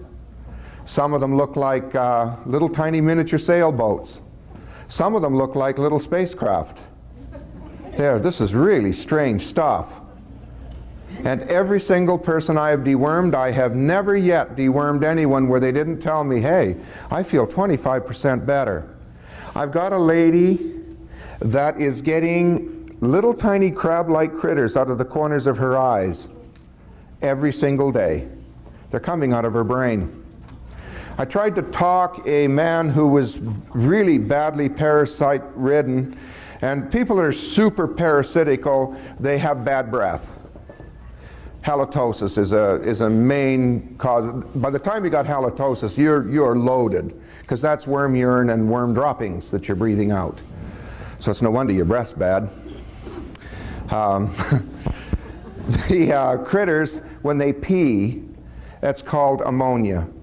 So just go to a doctor, have a blood test, and see what level of ammonia is in your blood. If you have ammonia in your blood, that's called worm urine. That's what it is. So we have a test to see if you've got a lot of worms. If you're on a fast and you're fasting and you're on a diet and you get a headache, you got the headache because the worms are all peeing, trying to get you to eat something else. They're trying to make you sick so you'll get off of what you're doing and start eating. So you take some arginine and orthodine, in a matter of 20 minutes, if the headache's gone, you've neutralized the worm urine and you know that you're loaded. All children that have little tiny pimples on the backs of their arms or little tiny... Now, you do know that's why fasting restarts stem cells, right? The body, if it needs food, it will eat the protein from the muscles. It will get calcium from the bones. That's why you see people get thin over time. But sometimes when people have a serious health issue, that's why, according to research, people might fast or change and do a different diet because it helps them to detox. Now, it's not something you're going to do forever. You can't just fast forever just because you want to rid of parasites. You have to still eat to preserve yourself. Now, people can choose their own fasting schedule how they want to, however often they do it, but it is a method. But you can also get parasites out without fasting. I'm not saying you shouldn't fast. I'm just telling you, because I know some people are over righteous. They'll just fast themselves to damnation, just like some people precept themselves to damnation. Either way, fasting, not fasting, but just having the right things in you, the parasites can still come out. Okay, but if you don't have food, you should know, hey, you're gonna be getting your system gonna be getting cleaned out. That's why I tell a lot of people too, you eating vegetables, that's a sort of a fast as well. It becomes a lifestyle for people, but really it's not having enough nutrition for you over time. But it's a great big detox over time, right? So, but he's dropping some really good information here, okay? That's why Elder be telling y'all, hey, we have been told whatever, but we're not deworming enough. And also worms get very resistant to the same thing. So you have to have different protocols or different things to have.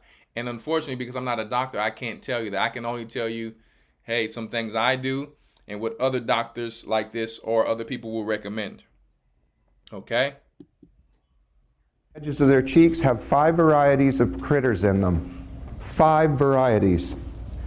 It's time to deworm and it's time to get them out.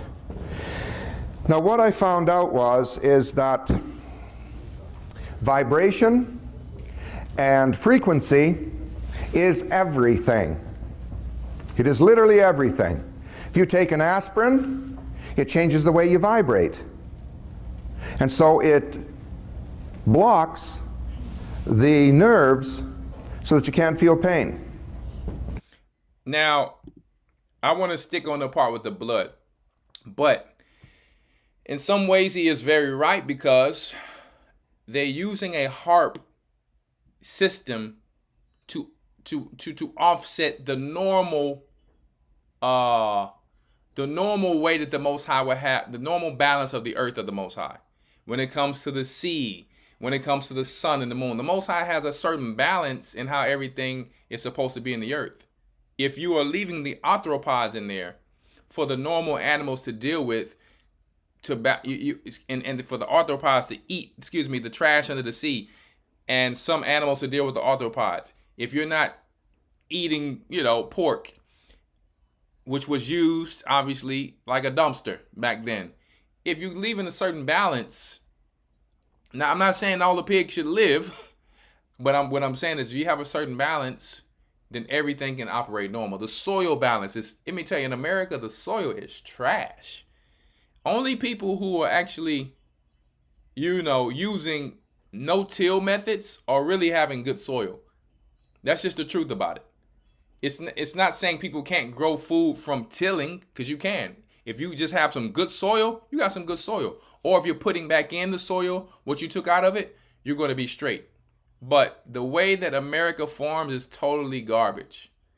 That's why you can't find iodine. That's why you can't find certain things in the soil anymore. And that's why you have so much disease. That's why you have so much worms and situations like that. Over-tilling. Overgrazing. Yeah, this is facts. Okay? So let me skip here to the next part. I think it's 35, 39 to 40.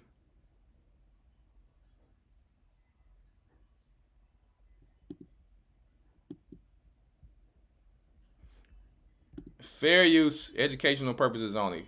Forgive me for this ad. We're getting back to it. I have picked several deworming companies because we found out that other scientists have stated that all cancer is caused by parasites of one sort or another. All disease is caused by the same way. Now, Elder ain't saying anything. I'm educating you. That's all I'm doing. I'm educating you to something. This is his theory out there, okay? And this is other doctors' theory. Make sure you hit that like button. When you eat food, you take on parasite eggs. You just do. They're in all vegetables. All of them. Say what? Say what? So this is the thing I've been trying to tell people for years. You think I eat vegetables. I love them. I need them with every meal. But if you're not cleaning your things very well, guys, you're getting it from the soil. There's parasites in the soil. There's microbes in the soil. They help to kill off parasites. But it's hard to just not have them. You will never not have them. You just have to keep them at bay. You have to keep them to where your body is operating, where they're just keeping these things, just whipping them the whole time. And that takes a disciplined diet. It takes heating up the blood through exercise. If you don't exercise, you're definitely dealing with them. See? You got to heat the blood up. You have to move the gut. Move the gut. If the gut is just sitting still, everything it is operating. Move the gut. Make them uncomfortable. Heat the blood up, which causes toxins to leave the body, on top of eating a healthy and clean diet. That's why some people who like run track and do high intensity, and I'm not saying that's the best if you want to just keep yourself in shape, because you'll just burn all your muscle, right? You will have no curves and nothing no more. But it's a balance. You have to know what you're doing and how you're doing it, but you don't want to have none of these things in you if you can help it, right? Because like what he's saying and what other doctors are saying, hey, it's all type of issues that could come directly from worms. Some people saying every sickness comes from parasites. And I'm saying some people because I'm not finna tell you what I think of what I say right now. Okay? Now, I'm gonna tell you an example. I'm gonna wait. Osmosis, when all those parasite eggs are in the soil and you water the garden, the eggs get into the plant through the process of osmosis, and you consume them when you eat a salad. The reason they hatch is because when they make salad dressing, they use alcohol, food grade alcohol. They wash the huge tank out today, and tomorrow they make honey mustard, and they don't clean the alcohol out of the tank properly. And so they mix the new salad dressing with alcohol. That breaks down the shell of the egg, and when it gets in your gut, it hatches. You hear that? Do you hear that? Alcohol was very much used in the year 2020. You gotta get some alcohol wipes. Alcohol is where the worms love to hide. See? I'm just telling you, I'm not saying in an emergency, if you got some dog crap on your hand, you can't use no alcohol. But when you always using alcohol, see, I get me food grade essential oils. I buy me food grade essential oils. I got me a little peppermint, boom. I have food grade oregano. I have food grade spearmint, food grade cinnamon, whatever the case may be. Food grade rosemary oil. And I got a little spray bottle when I'm at the gym. I'm not gonna be spraying a bunch of alcohol all over these seats. I spray my things on my hand. I can put it on my face, because guess what? It's food grade. I'm spraying the seats with my food grade essential oils that I know gonna knock out anything. Whether it's parasites, you can shake somebody's hand and get a parasite. I'm not saying you shouldn't shake people's hand, but you need to have your body ready to fight against these. Right? Oh yeah. You can't live in a bubble. You can't run from it. You cannot run from it. Because once you get your body in a good state, the probiotics are so powerful, they will kill bad microbes. That's the job we need to do, not become afraid. How do we prep our bodies spiritually and physically for war? The diet I'm always preaching on here. Let's talk about it. God's diet, the Most High's diet. His fresh milled bread. Everybody, hey, get you a miller, start grinding that wheat. Azure Standards got it the cheapest right now, and they have organic wheat. You can get it from wherever you want to get it. Let's not argue about stupid points. Find a place to get you some fresh milled wheat. Find a place to get your meat from better places. Your milk. Start learning how to ferment things, which will keep you from cavities, keep your gut on point. Okay, now I'm going to be showing some things sometimes when I can. I'm just one man, but it's out there. Okay. Now it gets into your bloodstream because it's a really, really small little organism, and it's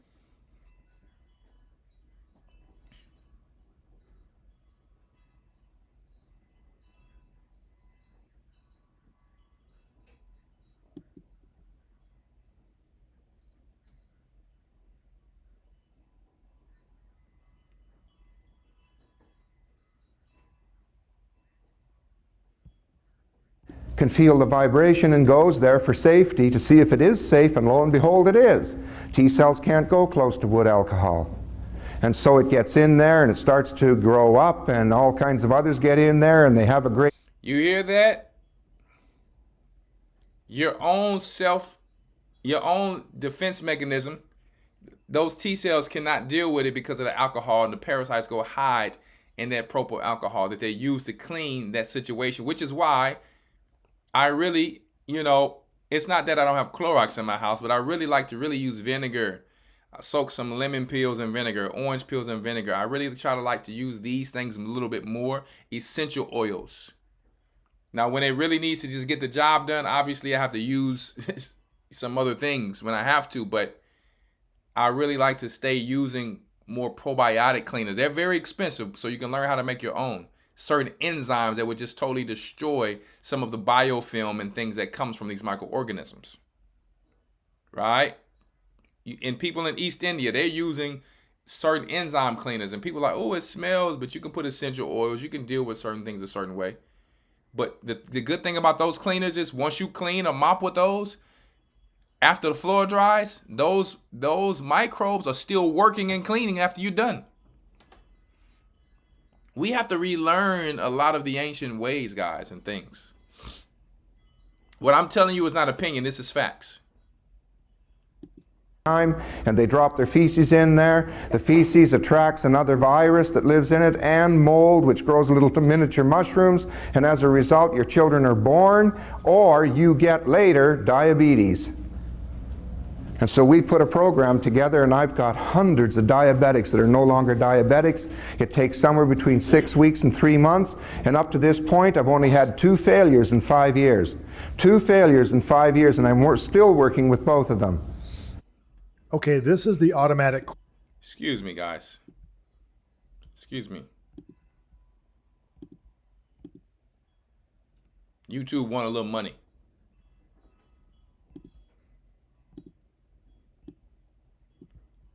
Right? Worming program. When they get into your thymus, do you know what happens? Your thymus starts to shut down. It disturbs the quantity and quality of acid in your stomach, and as a result of that you come down with Epstein-Barr, chronic fatigue syndrome, or candida. The mold now grows in your stomach because the acid isn't strong enough to kill it, and so the fruits you eat, here you've got a new problem. You're developing warts and all kinds of other things, and it's a mold problem. When you've got flukes in your thymus, you develop chronic fatigue and Epstein-Barr. All you need is a deworming program to shut it down. These folks in the back have a deworming program that we've done tests on. I do not make money on it. I do not sell it. It's a freedom of speech issue. All I sell are the support things around it. And I tell you folks, we've tried to get the program down to, instead of $600 like some other folks have, a full program to deworm you, we're down to somewhere around $245. And you can get your health back. And there are all kinds of things I've discovered that go with this. There's eye drops for those people that can't read and need glasses. If you get yourself a small amount of Clairvestan, which is an eye drop, and I think they've got some over there, you wind up rebuilding your eyeballs. I went to a man who needed deworming badly because he had bad breath, and he is an eye specialist, and he just laughed at me until he was doing an exam in the state that I live in on a woman, and a worm swam through. These parasites do not stay in one spot. They travel all over. They're small, they're microscopic, and you know what? Just in the tapeworm variety there are 700 varieties. just in that one grouping. If you're loaded with parasites, you're going to go bald because certain parasites get into your scalp and there they shut down the hair follicles with their feces. And folks, when I dewormed, that's how I grew this hair back. You know how many men have grown their hair back because they dewormed and now they're doing their stuff? You'd just be amazed. The hair just starts to grow back. Epstein-Barr, children's eye infections, a couple drops of that water in the eyes and the pink eye vanishes. You can time it in 6 hours. You can time it. Chronic ear infections in children. They've had infections in there for a whole year. 8 ounces of that water, a little bit of a deworming program, and within 2 or 3 days, the whole ear infection clears up and they do not come back. I'm telling you folks, this is big stuff. And now, the FDA is on to us. They now know what the water will do. They now know what all this stuff is due, so they're prescriptionalizing everything. You will not be able to buy, you will not be able to hear me probably after February the 13th or so, or March the 5th. 1 second.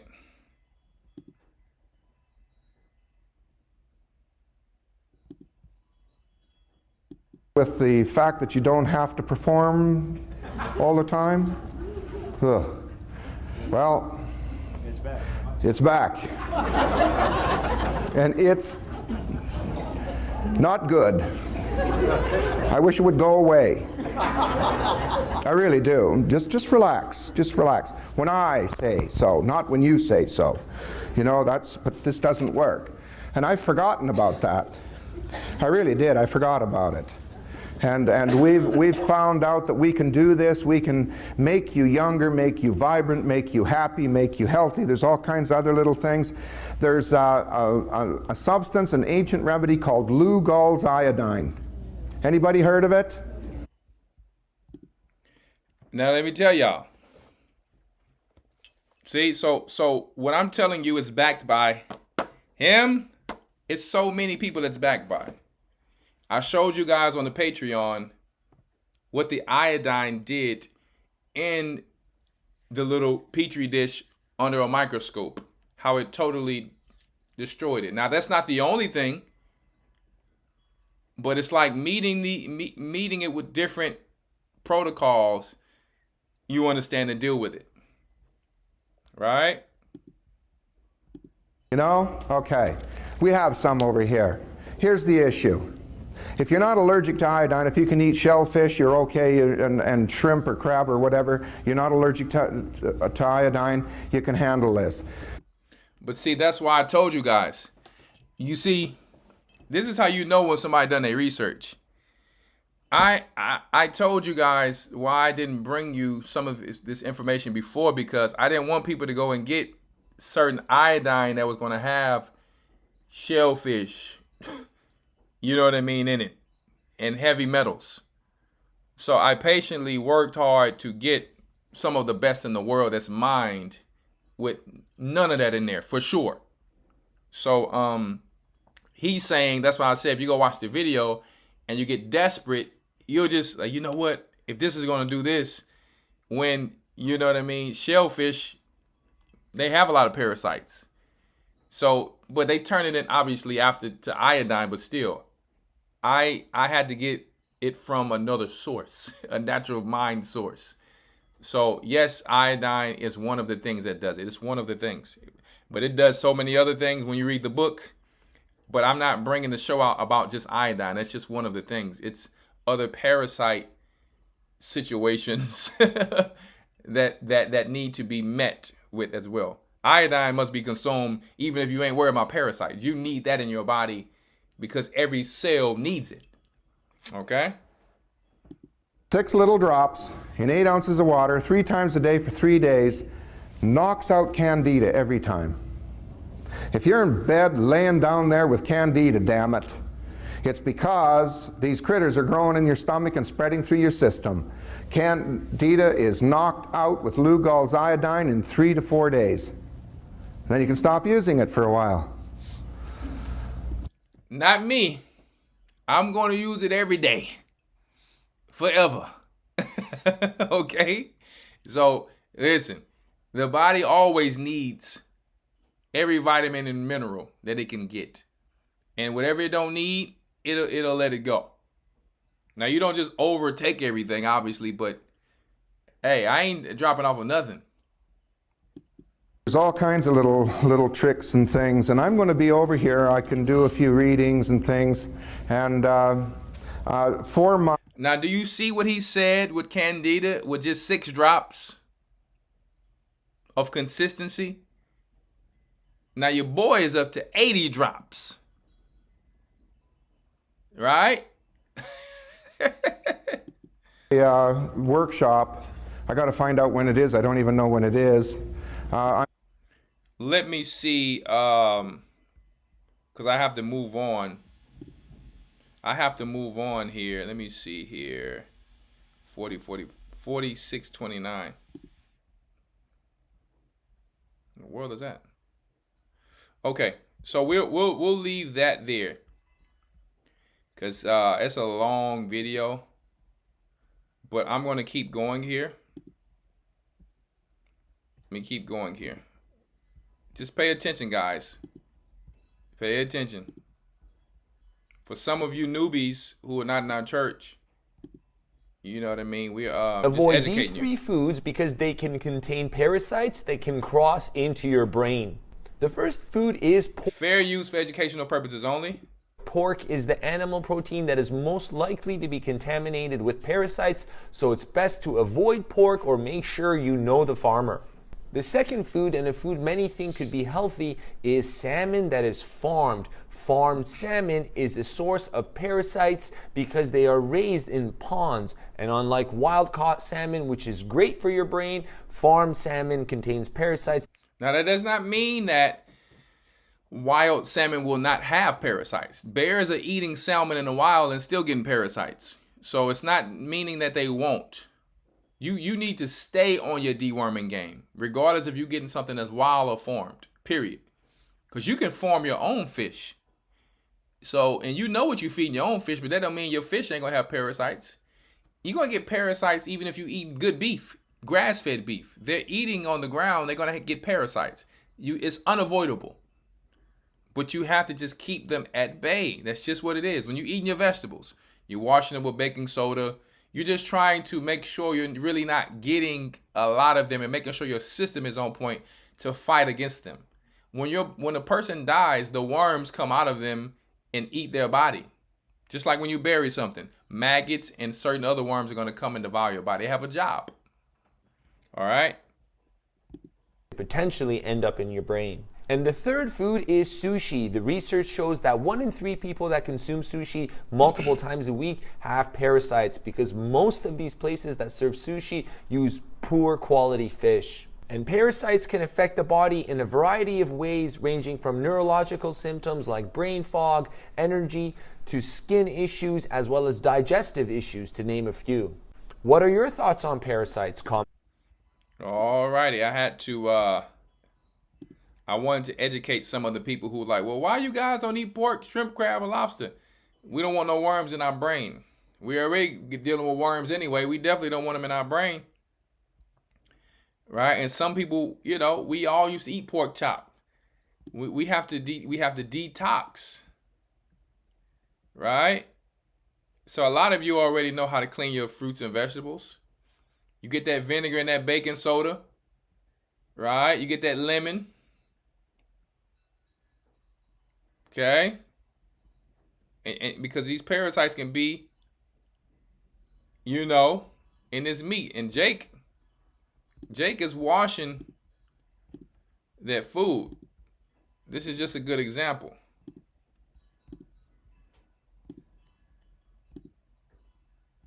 And wash your meats properly, that is what happens. That's one of the culprits of the stigma that birria has for having a certain flavor. So here we wash our meat twice, and I just finished washing it the second time. I already dumped all the water out. And all we're gonna do is put all the meat into the pot. I have the ingredients in here that go with the pot. It's very simple. You do not... Right? Clean that blood. Clean that meat. Okay. So a lot of you like your steak. Lots of you like your steak, you know, rare, medium rare. I mean, personally, I don't. I'm not really arguing about somebody or how they like their food, but you don't know if that restaurant owner cleaned all that blood out. They just taking that steak out, popping that thing. You also don't know if they don't put vinegar and baking soda or lemon or something like that. One of these things, putting them all together is good too, to get the dyes that they put in some of this meat out. Now, obviously, if you're going to a good farmer, you might be okay, but that doesn't mean those good farmers don't have parasites in their meat. It's unavoidable. Dr. Oz say don't wash your meat. Yeah, because Dr. Oz is the Wizard of Oz. That's why you don't see this dude ears. No offense. Let me tell you, Dr. Oz looked like an elf. No offense, Dr. Oz, but I mean, he looked like Amalek to me. He looked like he was placed. Dr. Oz looked like he was placed there for a reason. It's a certain look that some of Esau have that's at the top that you be like, man, this dude looked like something out of Lord of the Rings. Right? Straight out.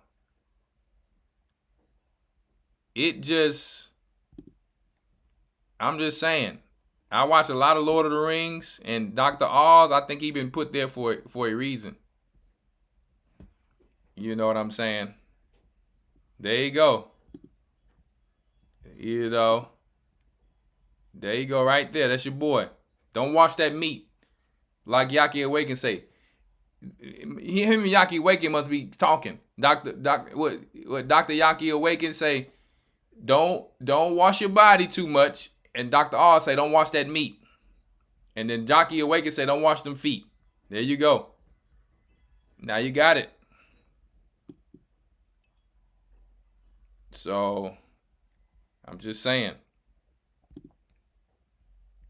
You know. I'm just saying, guys. Let me show you something here. Learn not the way of the heathen.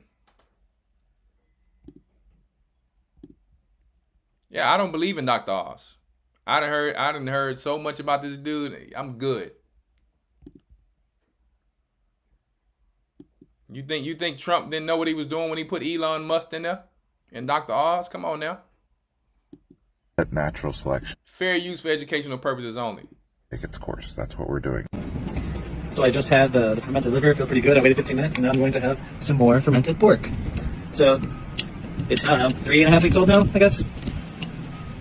I think there's too much fat in this pork because it's not fermenting like the way I'd like it to. Like, it's supposed to reek and stink like super bad and like burn your mouth. He's literally eating rotting, desiccated flesh. He stated in his other videos that he will open the jars regularly so that air can get to the meat. So it's not fermenting, it's literally rotting. Literally rotting meat. And then he says, somebody asked him why he's doing this. Oh, because it heals depression and the nutrients go straight to your brain. That's not nutrients, that's botulism. You're explaining botulism. The toxin goes straight to your brain and attacks the nerves that stimulate your muscles. Listen, once again, we went to Hebrews 12 and 16. Esau sometimes don't care. He's a little too free. They all need Christ. All these Gentiles, you know, and let me tell you, the Asians say forget about it. They can make anything out of plastic. And they say we're gonna just jump, we're gonna forget all the idols, we jumping straight to the dragon. We going straight to the dragon. Huh? Asians say we going straight to the dragon. We skipping Buddha, Allah, we going straight to the dragon. Show us him. Fair use, educational purposes only. Không phải, không lắng nó anh. Không chọi. Đợi ấyก่อนนะ Đợi ấy, 50 ก่อน. Đợi ấy. So this Asian man, this Japhite man got the rat, one of them New York rats. He got, listen, New York, let me tell you, New York and Alexandria is so close. The taxis, the crowdedness, the nightlife, the rats, the gun laws. In Egypt, you can't have a gun unless you got a business. I'm like, man, who followed who here? Right? It's just crazy to me. Right? Yeah, so they got this rat here, and this Asian man is just chilling with this rat. The rat is rinsing him off. What's going on here? Đợi ấy gì đi. Đợi ấy. Đợi ấy 50 ก่อน.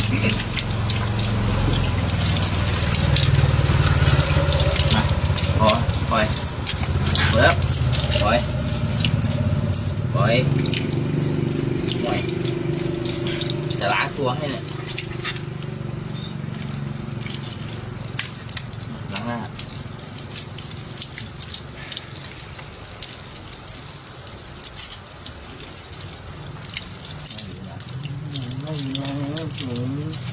Giờ mấy cái đi. Ăn ta rồi.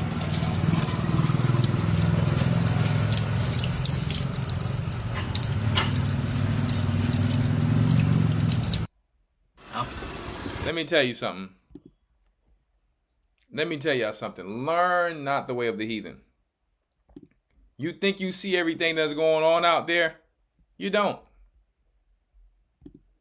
And like Elder Rawchaa said, yeah, you got to stop eating things that some of these people tell you to eat on social media, because a lot of these people are plants.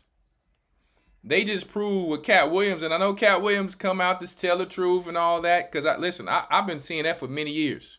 Funny brother, but let me tell you something. The little chain he wears is for these Asiatic religions like Hinduism. Yeah. Go and look at that little chain that he's wearing. With the little it has like a ship wheel on it. Yeah. Yes, indeed. So I'm not believing in any of their plants. Nick Cannon, Kendrick Lamar. Yeah, I said Kendrick Lamar. Yeah, go and listen to some of his music. See him talking about, Metatron and him being reincarnated. Now you can say, hey, maybe he don't know that much. Listen, let me tell you something, guys. When you with Dr. Dre, you know what's going on. Trust me when I say that. Okay? A lot of y'all don't really know Dr. Dre got a nickname with a G, A-Y. Dr. You know who. Okay? And let me tell you something about Kendrick Lamar. And I pray the brother come to the truth one day. But he had a bunch of rainbow people on the stage with him looking like he was bringing together Bloods and Crips. Russell Westbrook wears a dress. What's this guy named? YG wears women clothing. And he had way more people on stage who was like that. So when you got a bunch of rainbow people and you call yourself a gangster, let me tell you, brother, nah. You can rap about Israelites all day long, but you got to prove that.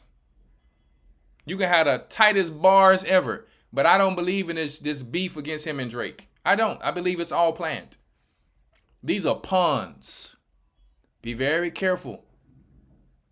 A tree shall be known by his fruit, not by his talent. A tree shall be known by his fruit. Tupac too, sitting in the tub, great lyrics. And I believe that, hey, Tupac didn't learn until later. Or he was playing along the whole time. Maybe he got a little hard when he went around Suge Knight. I don't know. But listen, you got to endure to the end, and the same shall be saved. So better is the end of a thing than the beginning of it. Nick Cannon is talking to what's her name? What's the sister's name? The black sister. Can't even remember her name. What's her name? Candace Owens. just taking up for LGBT and the trans movement. I'm like, Lord have mercy. Right? Lord have mercy. I pray Ice Cube on point. But like I said, better is the end of a thing than the beginning of it. Kim Kardashian promoting robots. All these new shows about robots. And now dealing with robots. Let me tell you, it's over. But let's get back on subject here. I want you to check this out. It's in the blood. Don't eat the blood. Fair use, educational purposes only. What's in the blood? Hey, worms. Unclean things. Life. Be very careful. Check this out. I'm not saying anything. I'm just showing you things. All right? Don't come and say, oh, my elder told me to do this and my elder told me to do this. Elder is just putting education out. It's up to you and your family to go do your own education to see what's good for you. I only put things out for those who have ears to hear. You take responsibility for every action you make before you put something in your body. That's why I told you. Educate yourself with the doctors in this book. I am not a doctor. I'll tell you what I do. If you want to follow me on that, that's on you. But, right? When you tell someone that a medicine for dogs cured your cancer, you better be ready for some skeptics. But Joe Tippin says it did save his life and others. And now even cancer researchers are open to the possibility it might be true. My neck, my liver, my pancreas. Monica Tillman, can you ask the question after I'm probably done with the lesson if you don't mind? But it's going to be available. It should be available in a day or two. But the latest, the end of next week. But it might already be here. All right?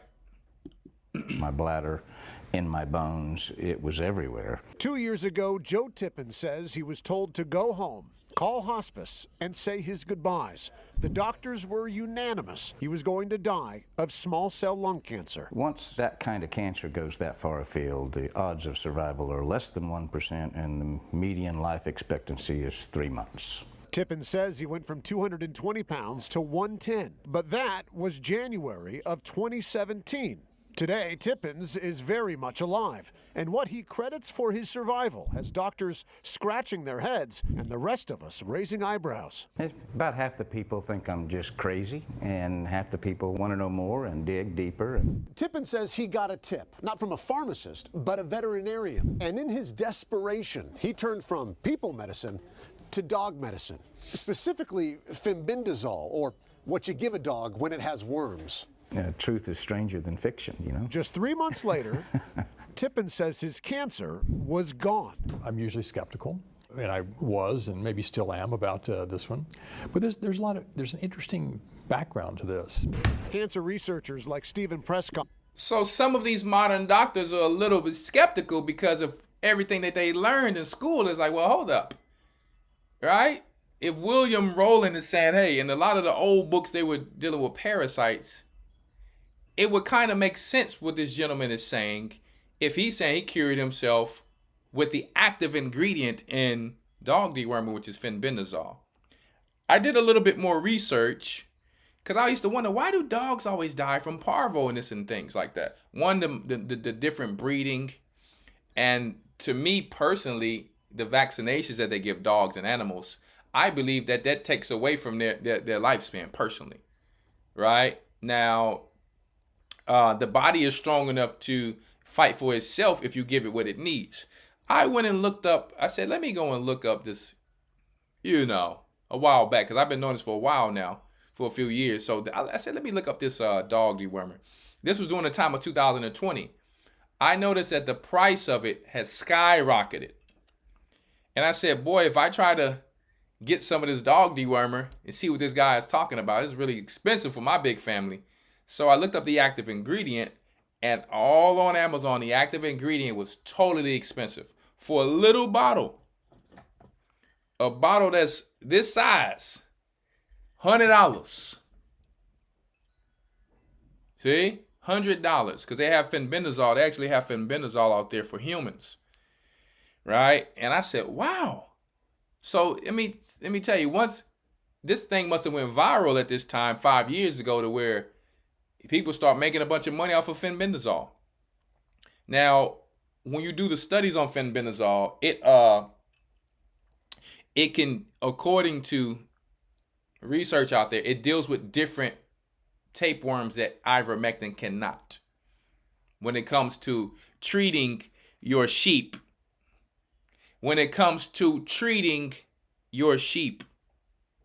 right? That Christ calls the body the sheep. See? Are skeptical, but they also are not dismissing this anti-parasitic's potential. He says Tippins is not the first person to potentially benefit, and maybe not the last. Scientists at many credible places have done work on this for years. But was it the dog dewormer, or was it something else? Tippins took the dog medicine with daily vitamin E supplements and CBD oil. He was also taking an experimental cancer-fighting drug. But Tippins says out of the 1,100 patients on that clinical trial, he was the only one cleared of cancer. Tippins says he was saved by the dog dewormer, and he plans to take it for the rest of his... Now, I'm never going to promote some CBD because that's a devil's plant. And you can try to explain it 1,000 ways. What I'm talking about tonight is worms. Right? So you have some people who still on the low smoke weed and smoke cigarettes, smoking with cigarettes, and call themselves Israelites. Right? But you can smell the cigarettes and the smoke on them, but they can't see and smell it on themselves. So they telling on themselves. Well, my insurance company spent $1.2 million on me with traditional means before I switched to a $5 a week medicine that actually saved me.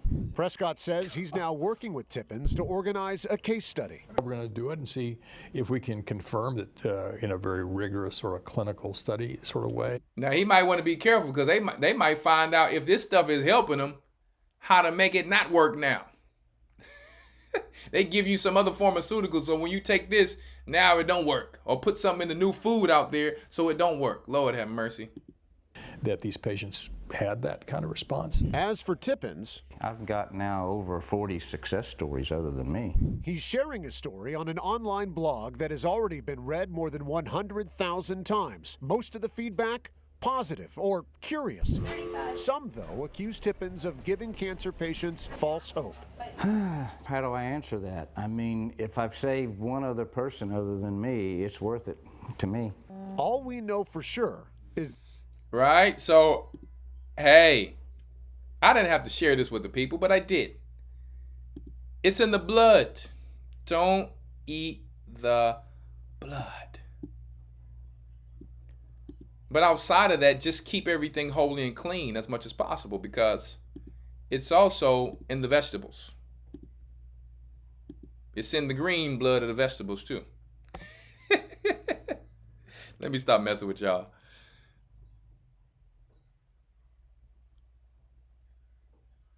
I don't know why this link is not. 1 second. 1 second. Let me get this for you guys. Why is this link not pulling up here?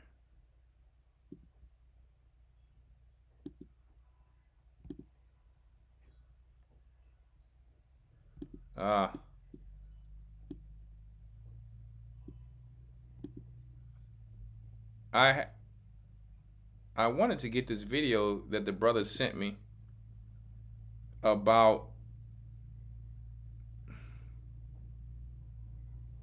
actual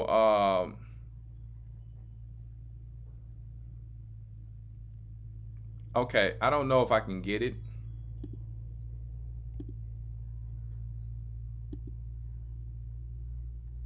Let me see.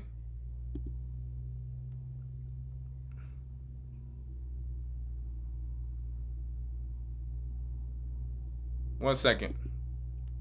All right, I have to go to another video. So I wanted to show, what I wanted to show was a brother sent me a video, and can I let me see if I can get this to you guys. Give me 1 second.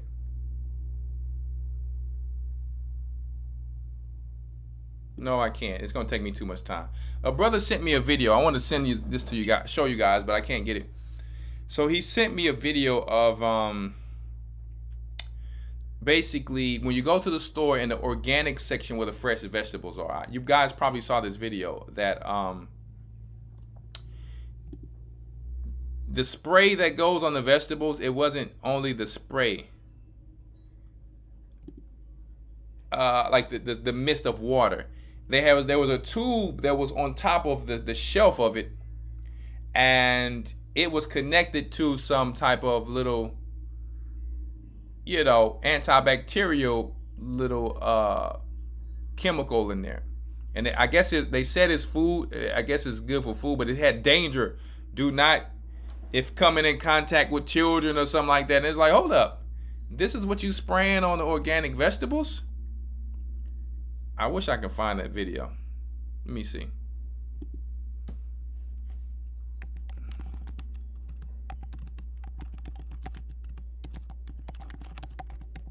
Let me see if I can find it.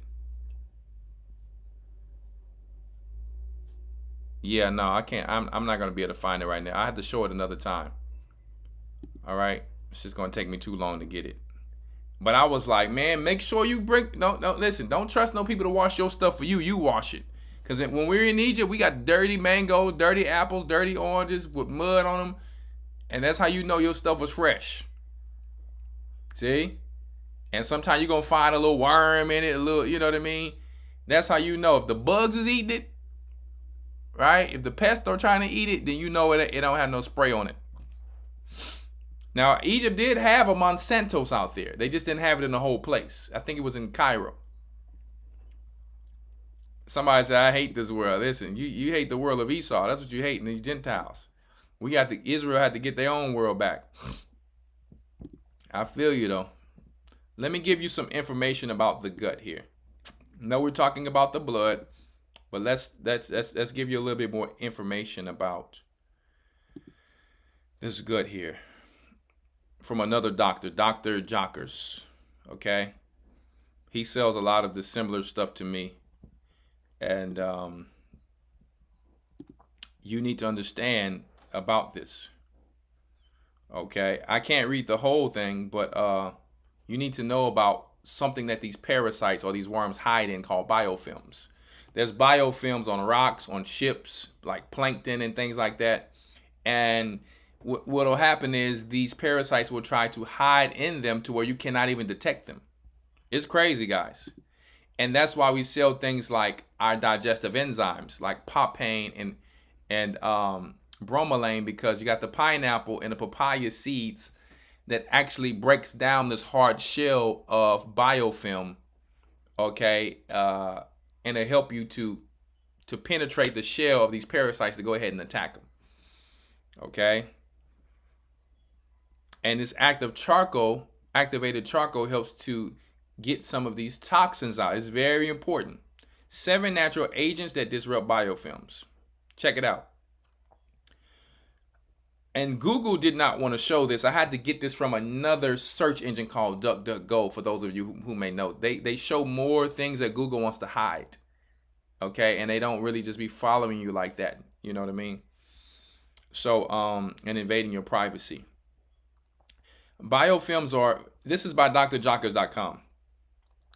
Yes, diatomaceous dries them up, but it's not the only thing, more joy. If you're only using diatomaceous earth, that's not going to be effective if that's all you use. They're going to get used to it. Okay. Many of you throw out these little things out there, but you have to be careful throwing things out and lead people the wrong way.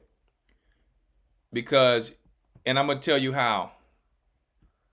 You can throw out diatomaceous earth, but then a person who's uneducated goes out and buys diatomaceous earth that's not food grade, or they inhale it and something happens to them. So you should let the elders and the teachers bring it out, because they're going to bring out the safety things that comes along with it. So when it comes to diatomaceous earth, food grade only. The other one is specifically used for pests or bugs in the garden. This is very important that you guys don't throw things out there, because something happens to somebody, that's on you, that's on your hands. And I'm putting this out there because she's just trying to put something out to help people. But I see a lot of people sometime in the chats just throwing things out there. Oh, I do this. Every Hebrew Israelite is an expert all of a sudden. And I'm not here to say I'm the only expert. No. But the Most High have anointed teachers who's going to look out for the flock to make sure the flock is not hurt and it's safety. That's why we say, hey, be careful with this person. Or if we do show you a person, we're going to filter it for you. You have shepherds over the sheep. The sheep is not the shepherds. The shepherds are over the sheep. So always be careful with diatomaceous earth. It's food grade and do not inhale it. Be very careful. Okay? And we're only telling you from history of these things happening with our people. Heaping souls to themselves. Okay? So for those of you who are just innocently putting information on there, it's okay. But I'm letting you know, be very careful in what you do. Biofilms are protective shields. We're not being gatekeepers, we're being shepherds. All right?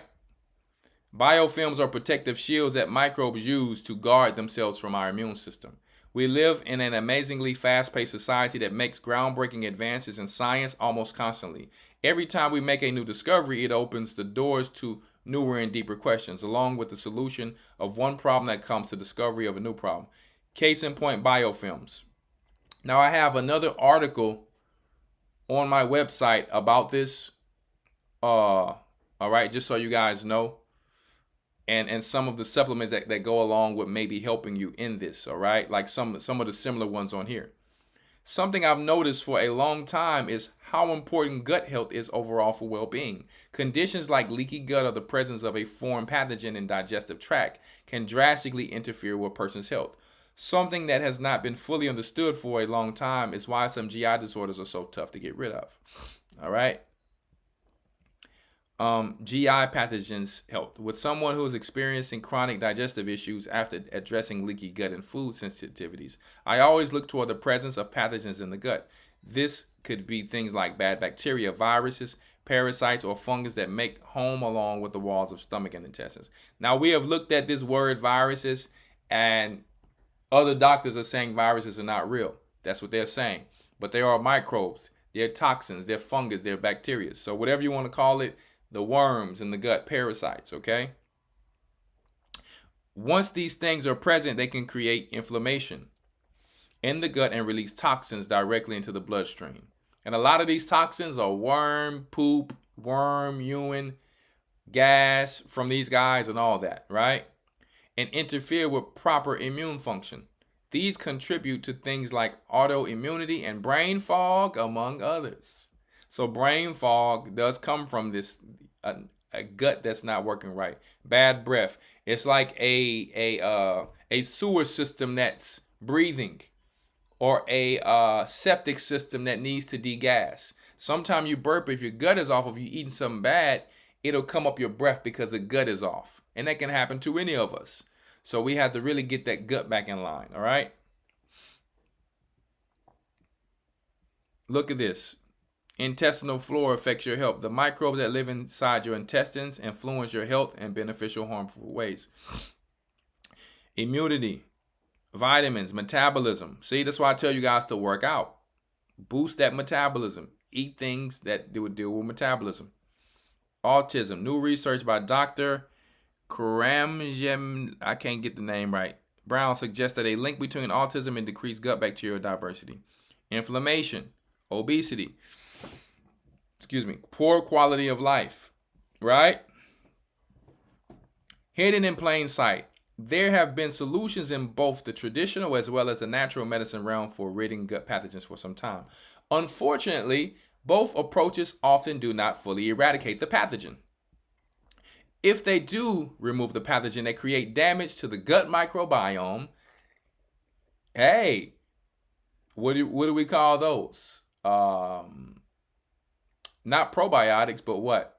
Antibiotics. Something that's against life, meaning it can, like the alcohol, it can kill the good and bad, which will now make the bad respond even more worse than they did before. Right? So now we have a solid understanding of why pathogens in the gut can be so hard to treat. They've been hidden. We now know that many pathogens adhere to the lining of the gut, colonize, and form a protective barrier around themselves called biofilm. So sometimes you have them and you're not getting the right digestive enzymes or things that can deal with biofilm to actually get to the parasite, because it have put up armor. So you need to put up the armor of the Most High. And one of those things is not just spiritual, but you have to protect the temple.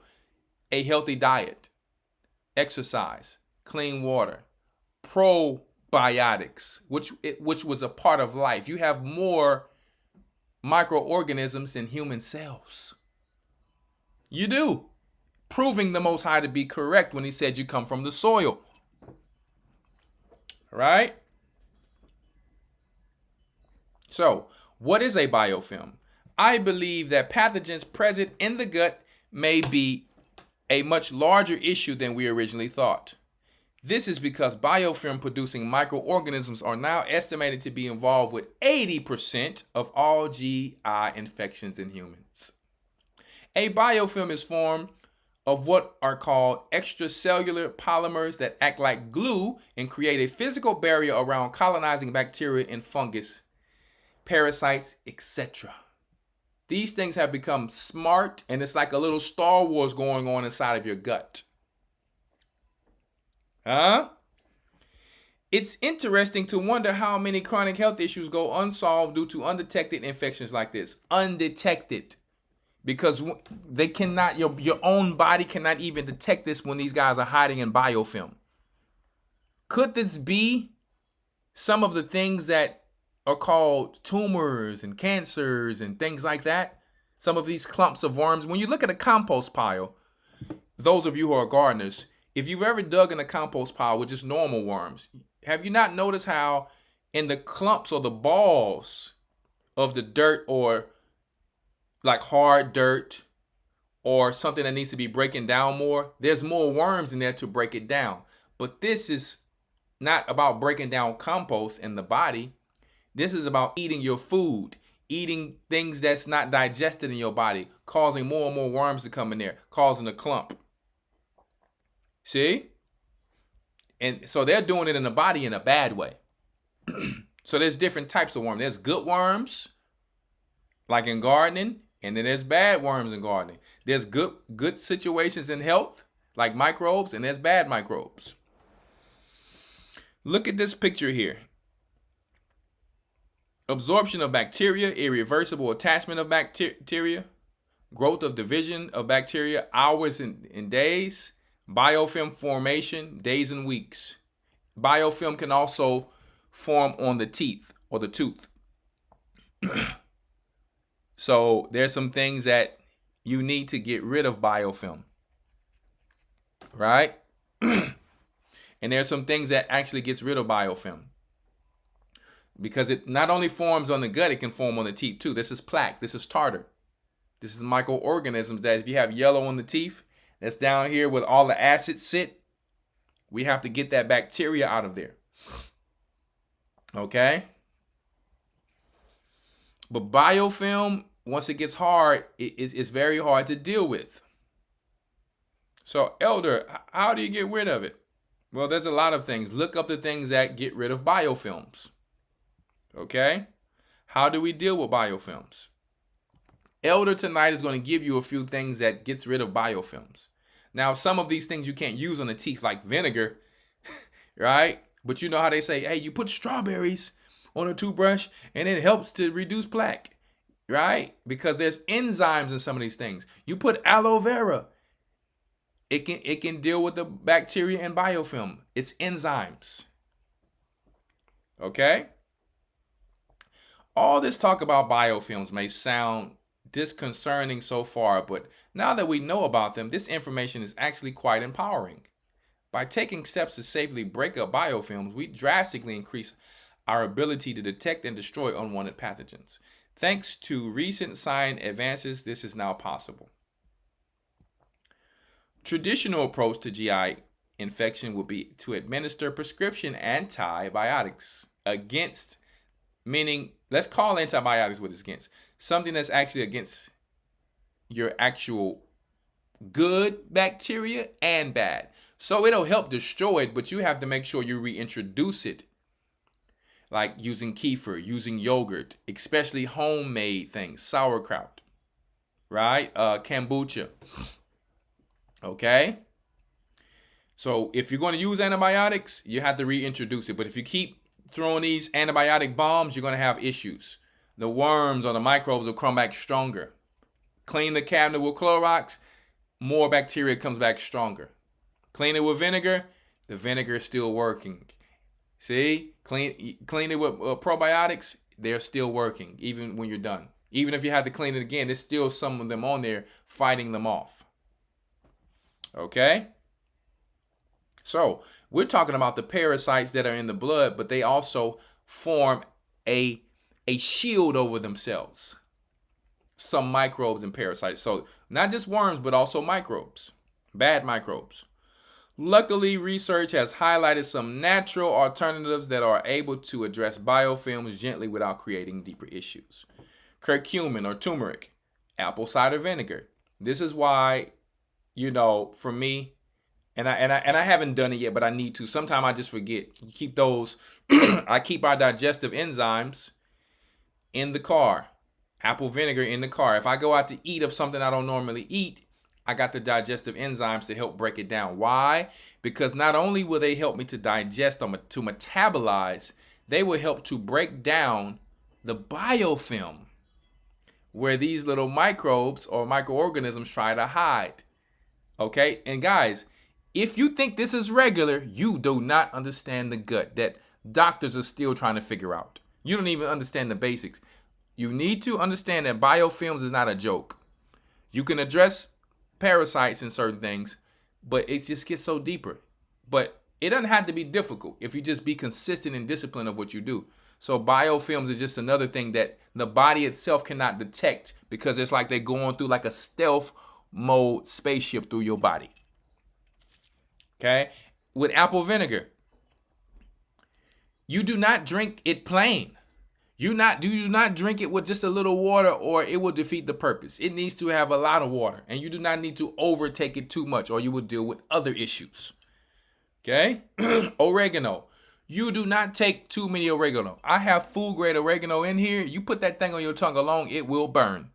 It is too powerful. One drop is a half a drop is all you need. You put one drop of oregano in here, it's gonna take over the whole thing. I'm talking about extra diluted. Garlic. I have a Parasite pizza I go to if I'm ever out and I go to Mod's Pizza or something. I'm like, listen, I need that garlic. I need them fermented peppers. Hey, and they got different type of garlic. And boy, before you know it, let me tell you, it's a cleaner upper. That's all I'm gonna say. Berberine. Why do you think that we sell berberine? Berberine is one of the top things in the world that you'll have to get these crazy ads on YouTube and they'll talk to you for a long time. And then you find out they're talking about berberine. That's why Elder has it on the site. It's not just a regular thing. It destroys biofilm. It supports IBS. It supports get my stomach back flat, along with the other digestive enzymes and the probiotics. Wink, wink.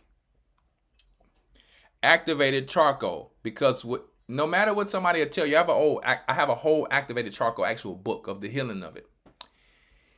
When these worms, die off, they will release babies. When they die off, they will release toxins. And activated charcoal needs to be taken. This is just one of the things, one of the binders. There's other binders like NAC and other things too. But I specifically, with my family, what we do is every Friday, we're going to deal with some activated charcoal. Every Friday.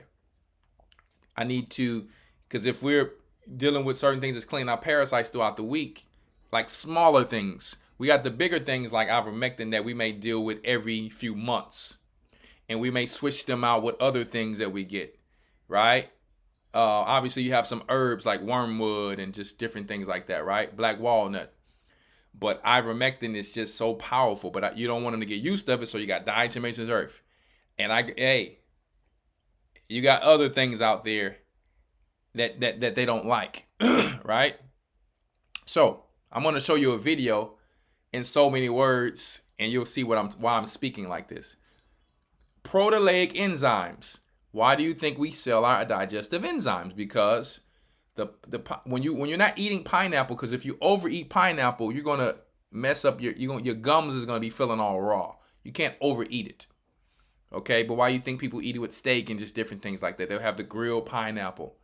Papaya is totally disgusting because the papaya that they actually sell in the stores, there's actually papaya out there that actually tastes good. But the one they mass produce in the stores, that's just not it. But you can still use it. I still use it, but I'm gonna tell you right now, it smells like throw up, it tastes like throw up. Okay, but the seeds in there are good because they help with this.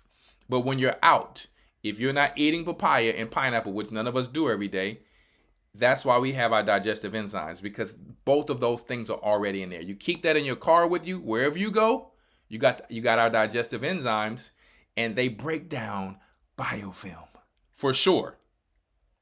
Okay?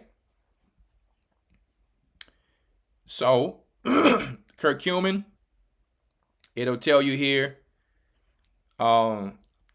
it's good for anti-parasitic, okay, and antibacterial. I can't go through everything on here, but obviously we have our turmeric on the site. We have turmeric and ginger together.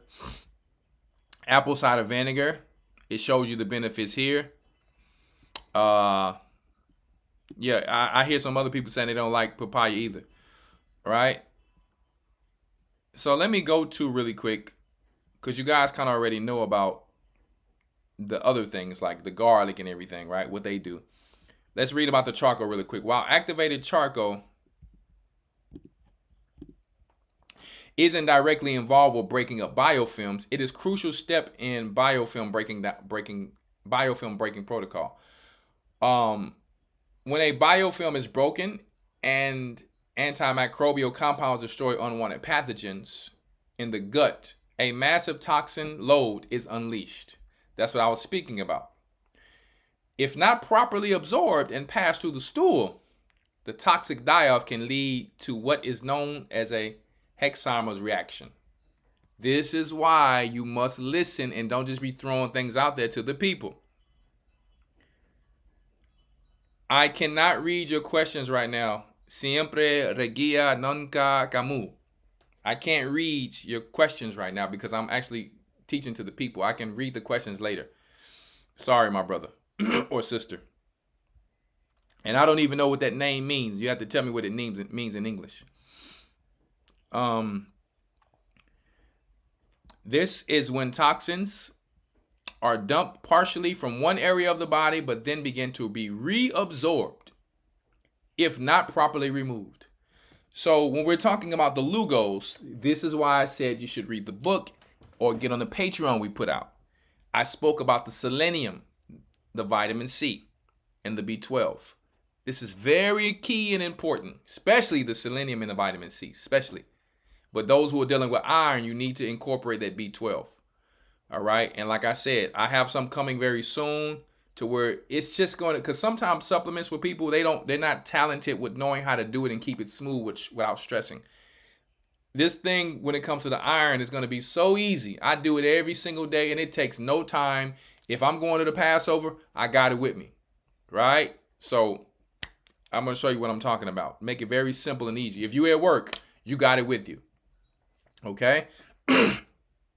So this is when the toxins are dumped partially from what, we read that.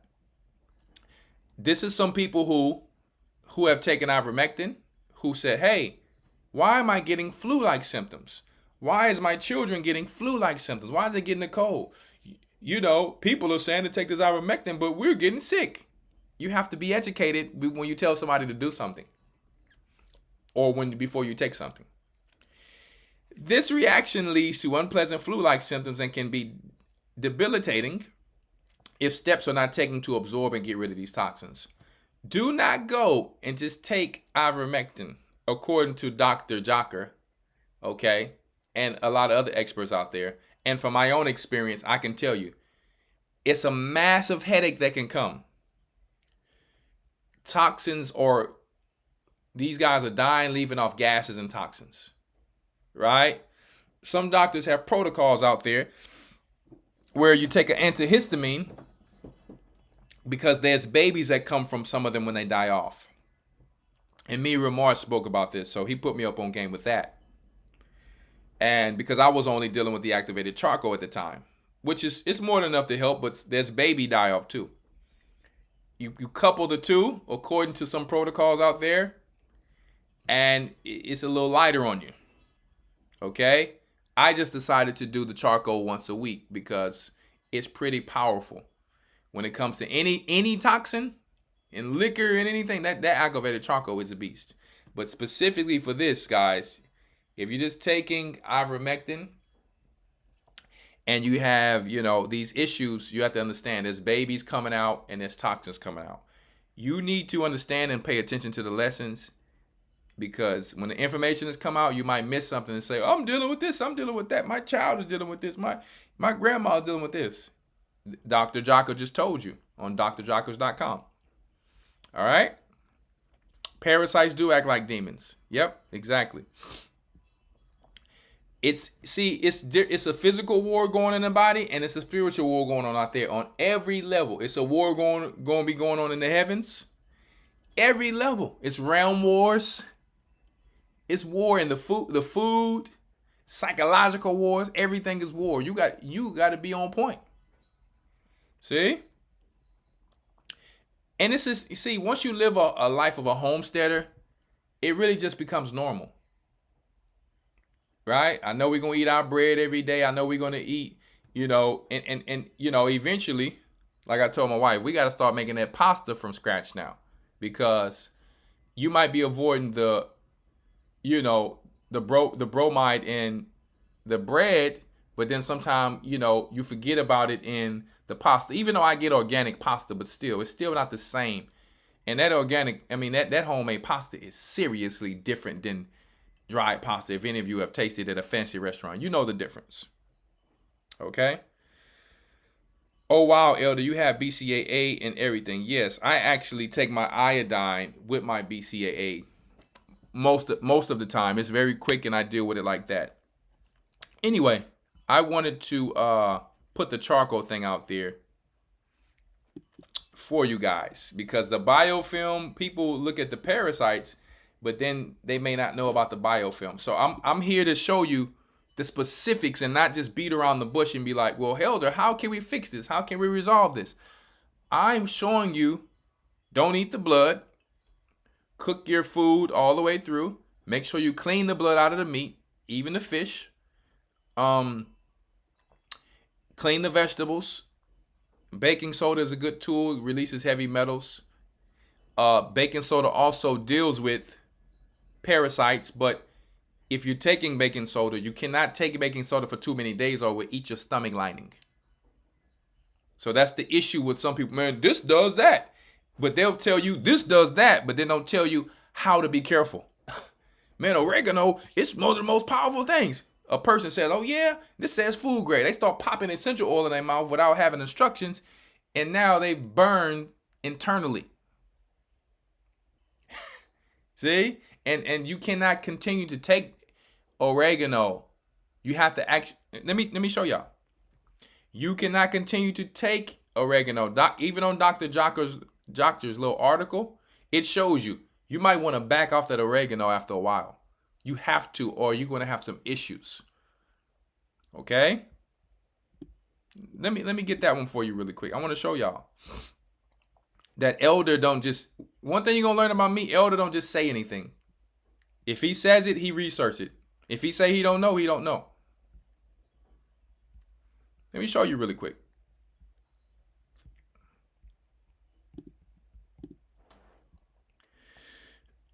Oregano oil has been for a long time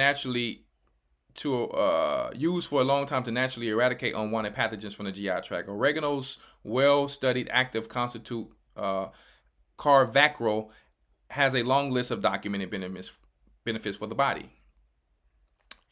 Oregano oil, no, excuse me.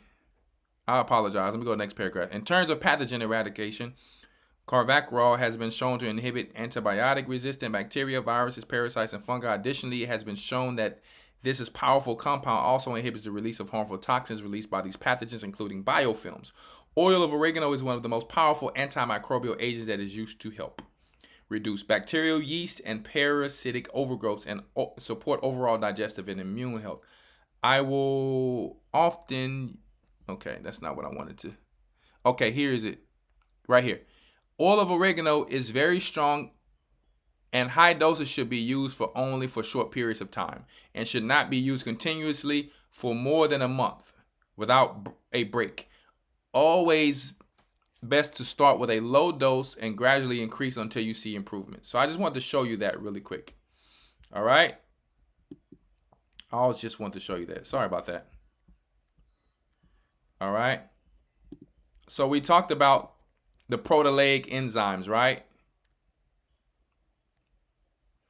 We talked about the proteolytic enzymes like papain, bromelain, okay? And some of the digestive enzymes, apple vinegar, okay? Just be very careful. Be very careful of doing this apple vinegar a certain way. So we're almost done here. I knew it was going to be very vast information, so I wanted to try to get through it. So I'm going to have to speed up a little bit here. Why do humans have allergies? Parasite infections may be the trigger. So I'll put the link to this article for you guys to go into it, but I'm not going to read it right now tonight. I'll just give you the link just to show you that a lot of things we thought were one thing. It's not just because your area that you need to get some local bee honey. That helps too. But some of us may have had, since we were young, some parasite issues. We used to eat, I used to eat Snickers and soda. I used to have bumps all over my face at one point and didn't even know why I had. I'm like, why do I have acne? They kept saying it was puberty. Hey, no. Come to find out, those companies with those type of chocolate like M&M's and Snickers, I saw a video where it was roaches and cockroaches and bugs that they would grind up in the chocolate. And it was not even real cacao powder. It was cocoa. Right? And I'm drinking this soda and really probably not drinking enough water, and the toxins are really trying to leave my body. So really what they're grinding up in there is parasitic things. See? So I just wanted to put that out there. If you're doing that, you might want to be really careful. And drink enough water, people. Let's talk about these worms really quick. Just a few worms because we're getting ready to close it out. I'm glad I got through all of these links too.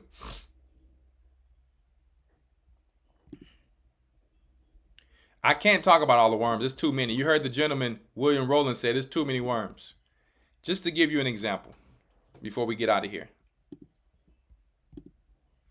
Strongylus vulgaris. You'll see this on the back. Oh, you know what I didn't show you?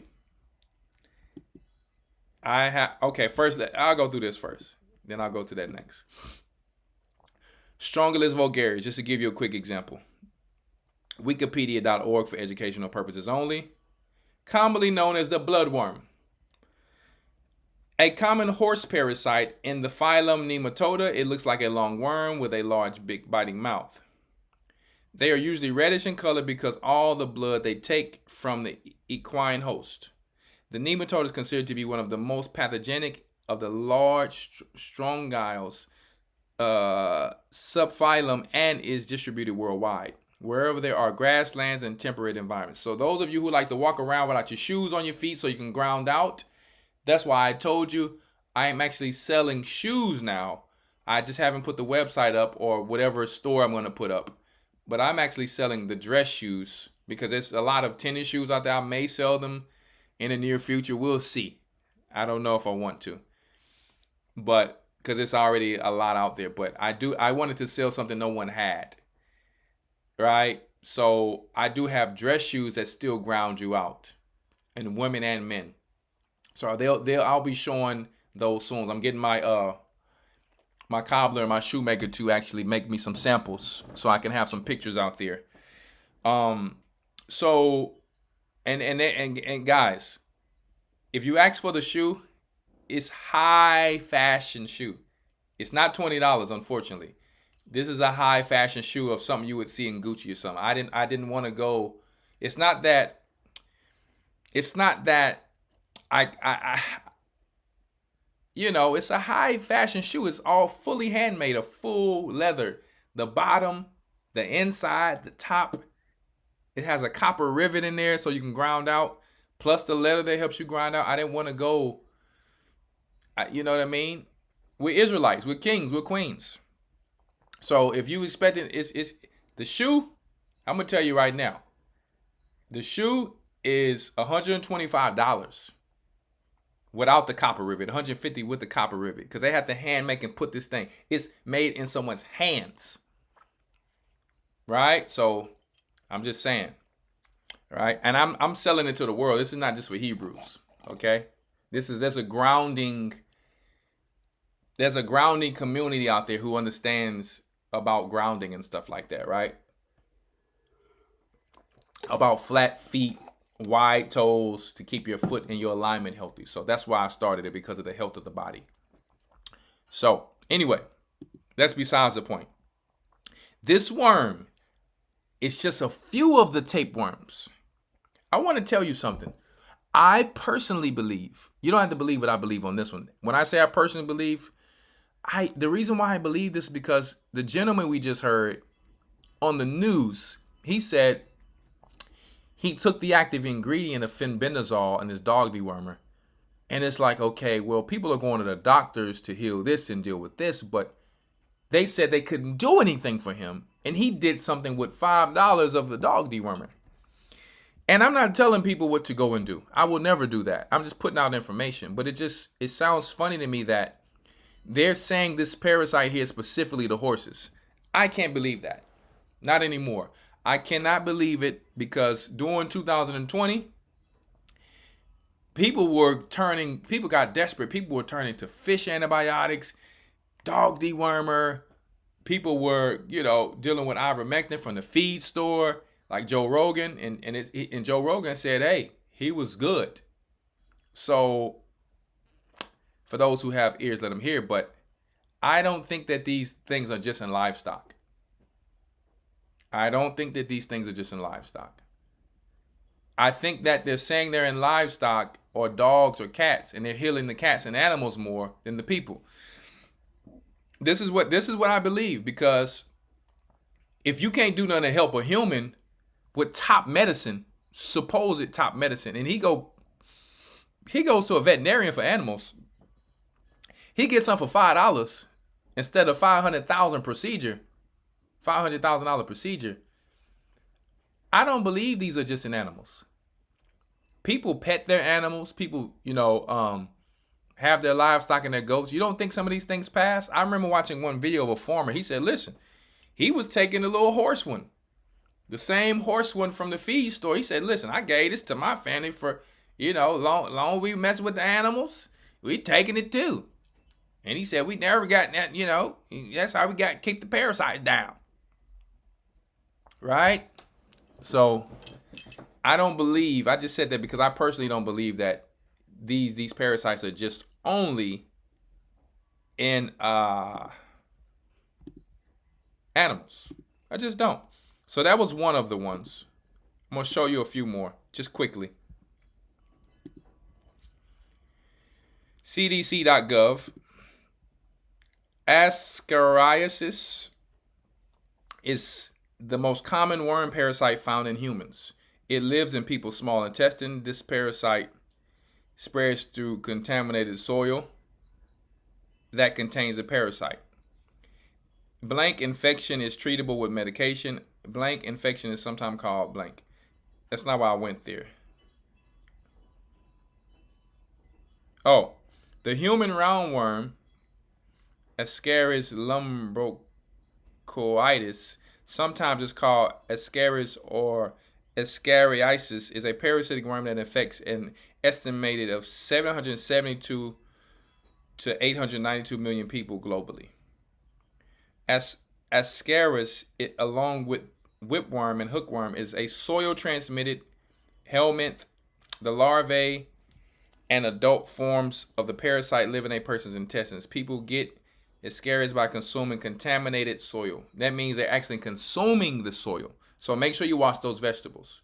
Most cases occur tropical and subtropical areas of Asia, sub-Saharan Africa, and the Americas. Okay.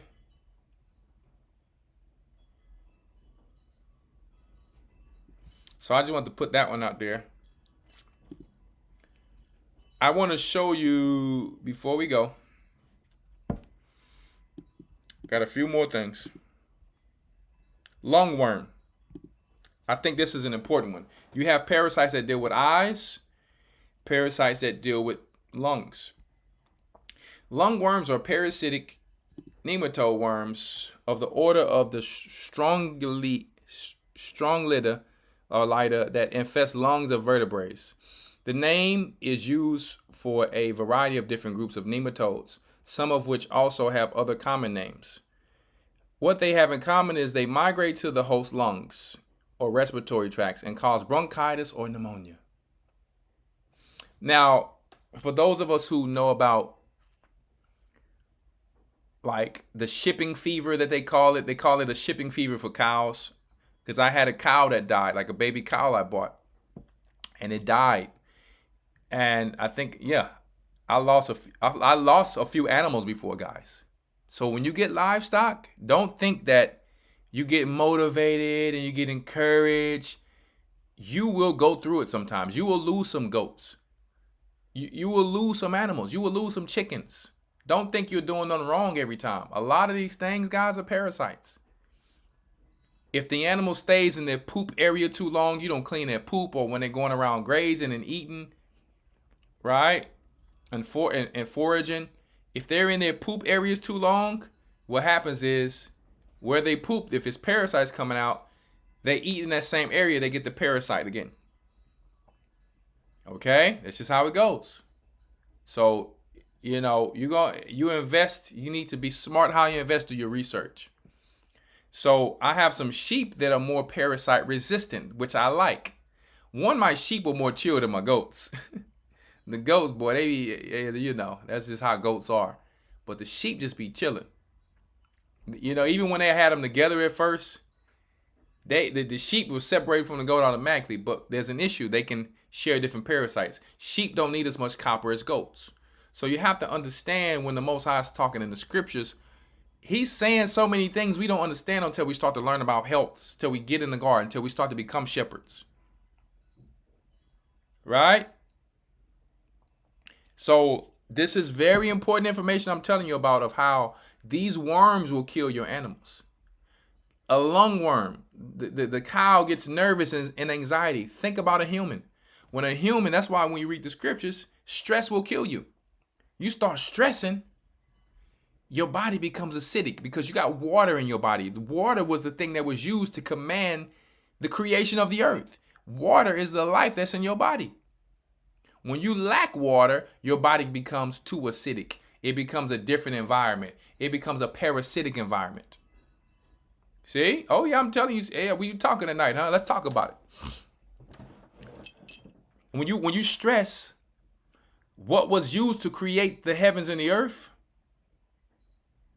When you stress, you're commanding that water in your body, which is life, to start to become cloudy water. You know that study they did on water? They kept going up to the water, calling the water negative names. And the water over time, it started to deteriorate as water. It wasn't good as the water that they were speaking positive to. This water is in our body. One, you need to drink clean water. Two, you need to, no matter what the devil brings to you to try to attack you, mess over here, mess over there, family calling, drama. That's how you can stay in an acidic or a parasitic environment with demons. So you got the spiritual parasites, acid environment, which causes disease. And then you got the spiritual side that's going to attack your spirit with demons. So the demons can get in through parasites too, right? They can get in through sin too. They can get in through stress and depression. Nobody feeling sorry for you in this world. So you at war on many sides. You need that alkaline environment. And in the spiritual world, that's Christ. The white, when Romans wear the red of death, the black of darkness. See? So let me tell you, we got to be on point and just let Christ guide us. I'm not trying to be deep. It really ain't deep. It's just how Christ created the world with his Father. Okay? So let me tell you something.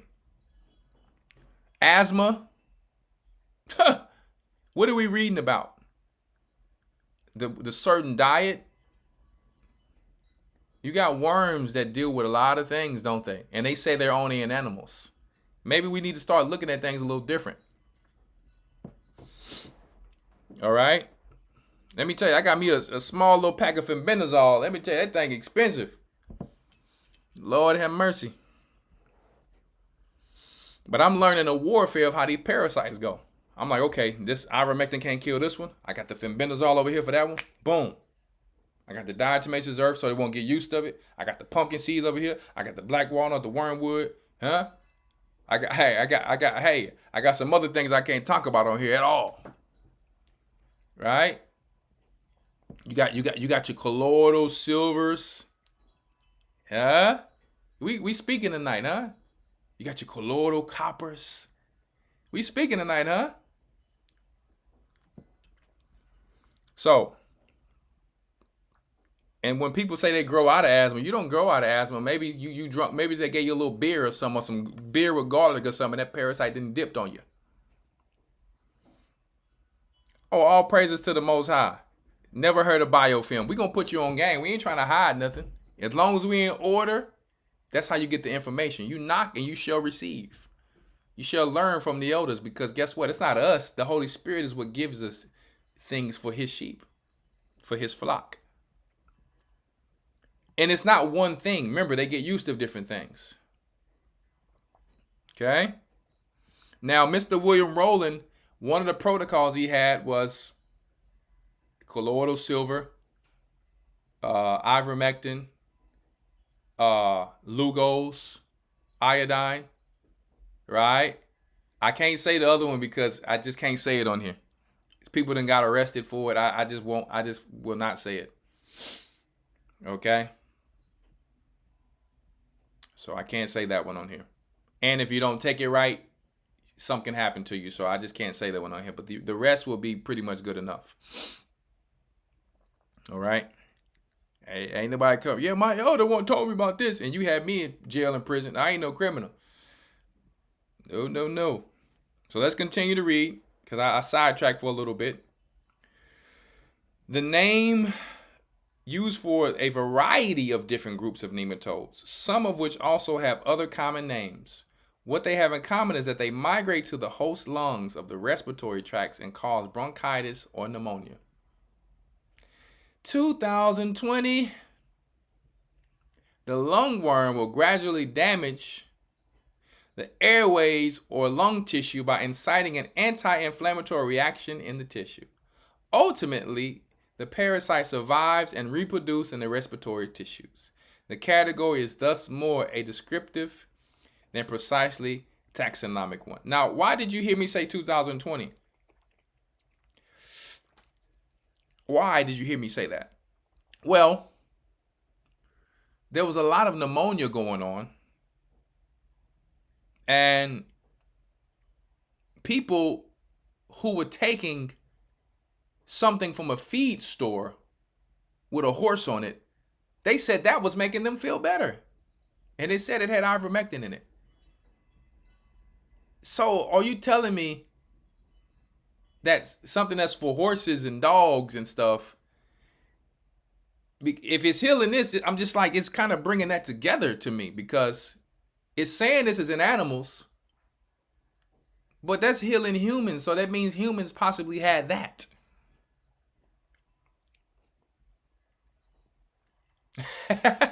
Listen, for those who have ears, let them hear. The most common lungworms, belong to one of the two groups. The superfamily, I don't even know this word, Trichostrongyloidea. Lord, look at that thing. Lord. Or the superfamily Metastrongylioideae. Where do Esau come up with these names? But not all species in these superfamilies are lungworms. Lord, it's so many worms. you'll go crazy. You be trying to live in a bubble. Just keep it simple. Follow the Most High's diet and make sure you deworm. It's in the blood. Don't eat the blood. All right, let's talk about the eyes really quick. And then I'm going to one last video. Now, we went into Mr. William Rowland's video when he was talking about the eyes. Some parasites actually attack the eyes. Medicalnewstoday.com. Gnathostomiasis is another infection that occurs due to a parasitic worm. Although these worms are present throughout the world, most diagnoses occur in Southeast Asia, Thailand, and Japan. People can pick up the parasites if they eat raw or undercooked freshwater fish carrying the larvae. Why you think a lot of these people deal with this? Because of their sushi. Some of you who want to be Asian so bad, you love your little sushi. I get it. Yes, you better learn how to make that sushi at the crib. Because you already seen the dude petting that rat and how they get down. I done seen them too many times. Please don't try to make me no East Indian food, no Asian food. I'm going to deal with the tribes. I tell my wife, I know, listen, y'all probably ate that stuff before. I don't want no East Indian food. I don't want none of that crap. When I first met her, don't give me no East Indian food. I don't want no Chinese food either. I'm a little racist when it comes to that because they got the little elephant in the front and all that. And I've seen a lot of things where they bring in with my own eyes. I seen a dude in the bio catching catfish, frog, bringing it to his restaurant. I've seen donkeys getting brung in, all type of things. Dog getting brought in. Don't make me that crap at home. We can make it in the Jake style. See?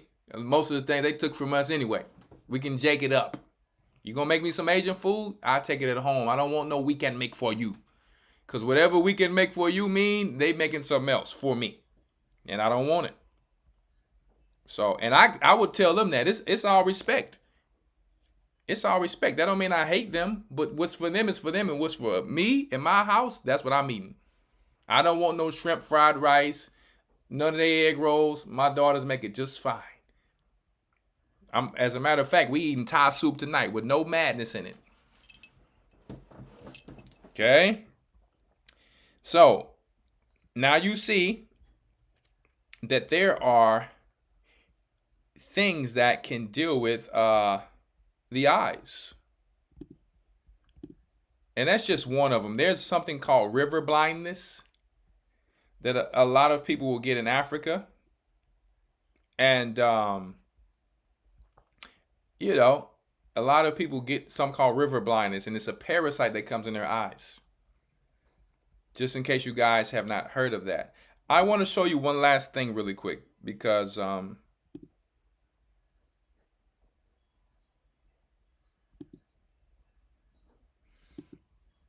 want to show you one last thing really quick.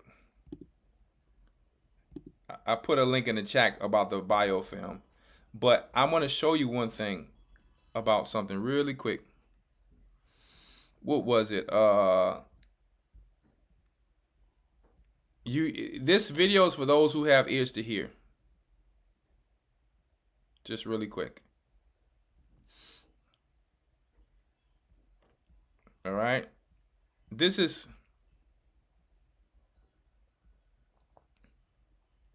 okay, here I am. It's a little corny.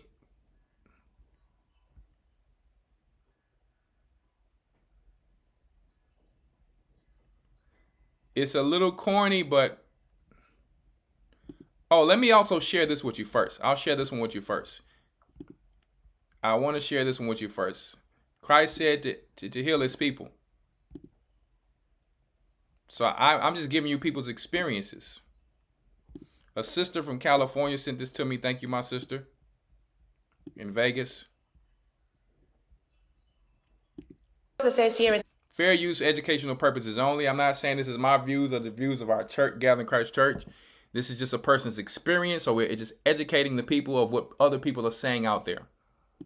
Son became very, very sick. He stopped making eye contact. He stopped doing all the normal things that you would expect a child to do. And then eventually, he just ended up lying on the floor rolling a car back and forth. We were told through a diagnosis, your son has autism, he won't recognise you, you need to set yourself up for a life of looking after your son. We embarked on research after testing, found out that my son's brain was starving. He had all these things growing in his gut.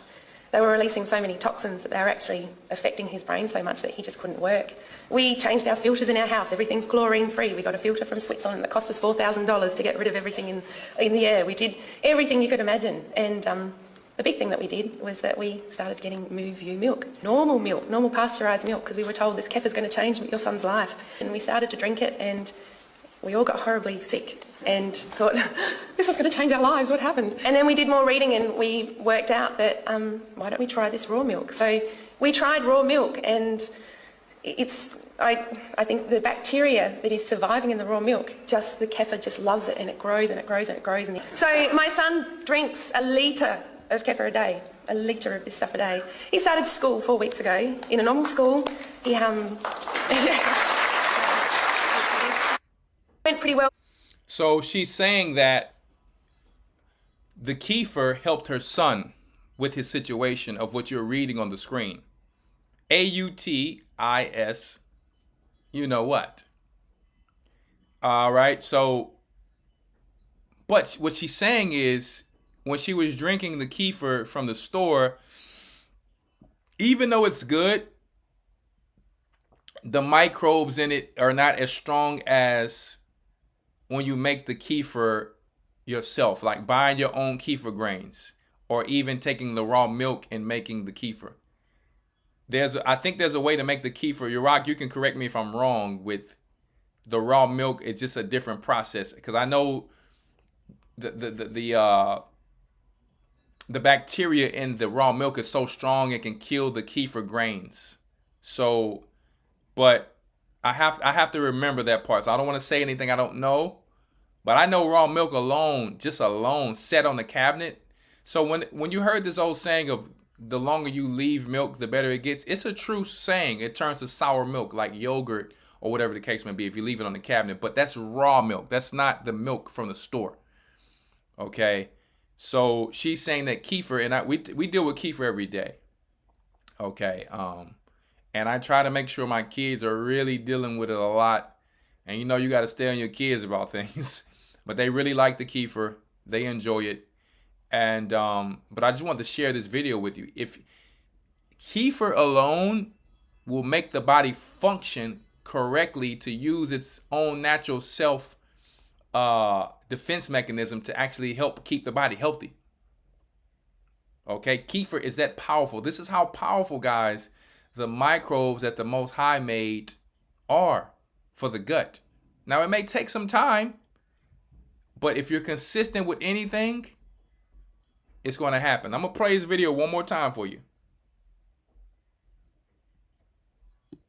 First year, and then my son became very, very sick. He stopped making eye contact. He stopped doing all the normal things that you would expect a child to do. And then eventually, he just ended up lying on the floor, rolling a car back and forth. We were told through a diagnosis, your son has autism. He won't recognise you. You need to set yourself up for a life of looking after your son. We embarked on research after testing, found out that my son's brain was starving. He had all these things growing in his gut.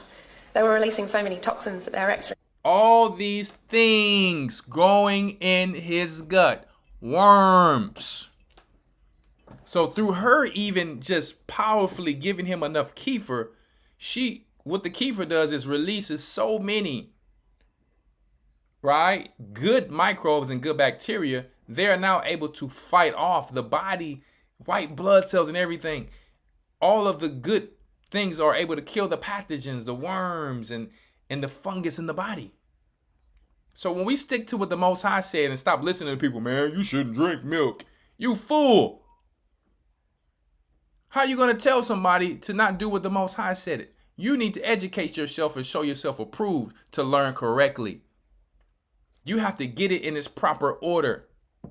Because there's stories like this that will never come out if you're telling people the wrong thing because it messed you up because you didn't do it right. Our people suffer for a lack of knowledge. We suffer for ever learning and never coming to the knowledge of the truth. See? So the harvest is plenty, but the laborers are few means it's many laborers, but it's a bunch of know-it-all wannabes who just trying to sound deep. We need the true, trusted people who's going to be here and do things humbly and do it correctly, decently and in order. Right? Affecting his brain so much that he just couldn't work. We changed our filters in our house. Everything's chlorine free. We got a filter from Switzerland that cost us $4,000 to get rid of everything in. So she did all of these things to help her son, and that didn't work. Because let me tell you, this is a war out here. I'm not saying it didn't help at all, but it didn't help to stop his situation. But coming back to some of the things people tell you, don't eat that. You're doing a work for the enemy. Yeah, we did everything you could imagine. And the big thing that we did... You eat your vegetables. When the vegetables got just as much parasites as the meat. I'm a gardener, I know.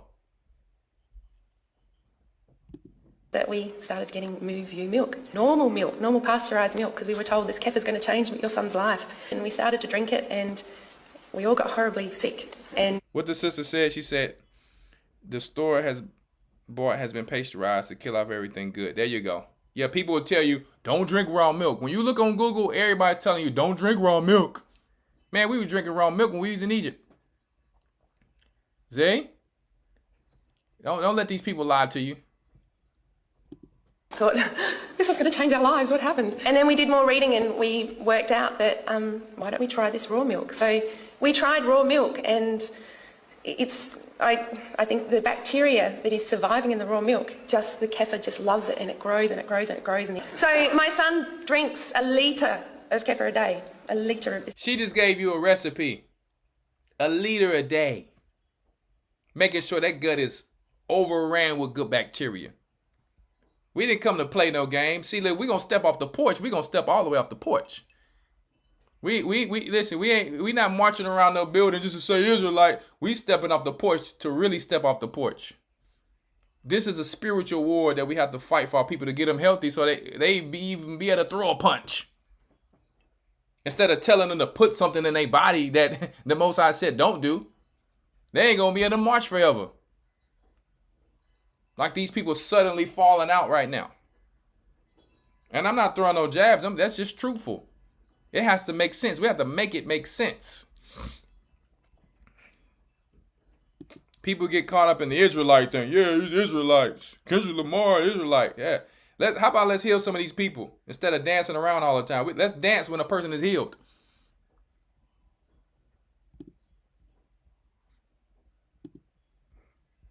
Right? We need to have something to dance about. Last video, I'm going to just drop this really quick. Let me see something. I don't know where this video is.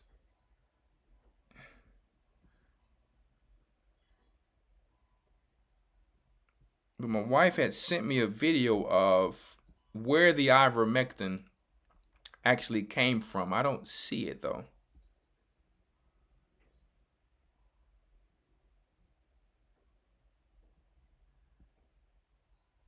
Yeah, I'll get that video from her. See if she can send me that video of the information that we have found about the ivermectin for people who just want to know about it. I mean, I have so much vast information.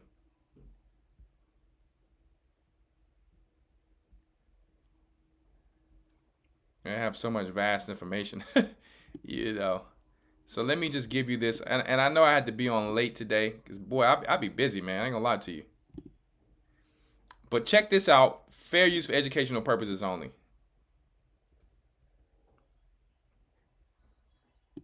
You have a horse.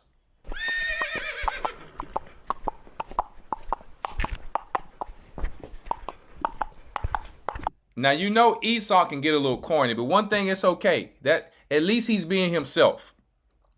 One thing I liked about him is that the Bible says that the Gentiles say, surely our forefathers have inherited lies, because some of them will come out as whistleblowers to help our people, because our people suffer for lack of knowledge. So to me, this is a principle of Christ. So I have to give this man his credit. No matter how corny he is, he ain't got the Jacob in him, but at least he's being himself.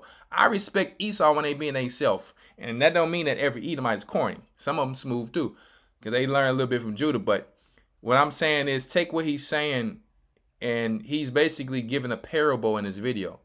Okay, so that's on you how you take it. Okay, so I'm dropping this because, you know, I'm just watch the video. It's time for its deworming medication. Remember, the Most High calls us sheep. He's just talking about a horse. Okay, check it out. Let him make his little intro again. Hold up. So you have a horse.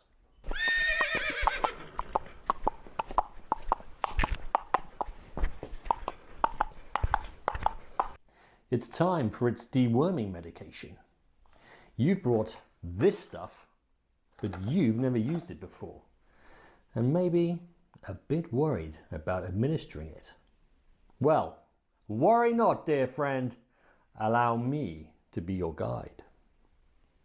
Step 1. Weigh your horse. I found placing a selection of Caracas carrots on my bathroom scales worked a treat. I know you got 1 million views. Oh, let me see. 18,000. George there is 83 kilograms. Quite a small horse, bless him. Step 2. Rotate the dial on the plunger to the weight of your horse. Here in the UK, it's measured in kilograms and marked out in 50. Listen, that boy giving game though. You can't hate him. He made up. Listen, he may not have no style. He gonna get him, you know, somebody named Becky or Susie or Sally. But guess what? He's giving straight game right now. Y'all better pay attention or you're gonna miss it. Intervals. If you're viewing from the Americas, then it'll be in pounds. So, to select George's weight of 83 kilograms on the plunger, I'm going to move the dial midway between the 50 and 100 kilogram mark. This isn't a precision instrument, so don't worry about being too accurate, just as close as you can get it. Then dispense.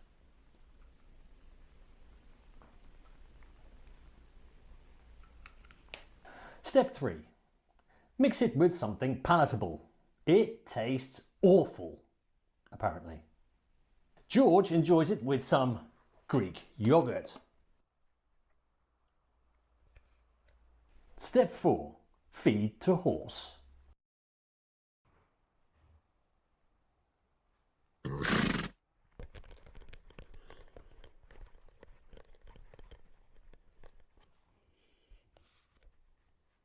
And you're all done. Bruh. Thanks for watching.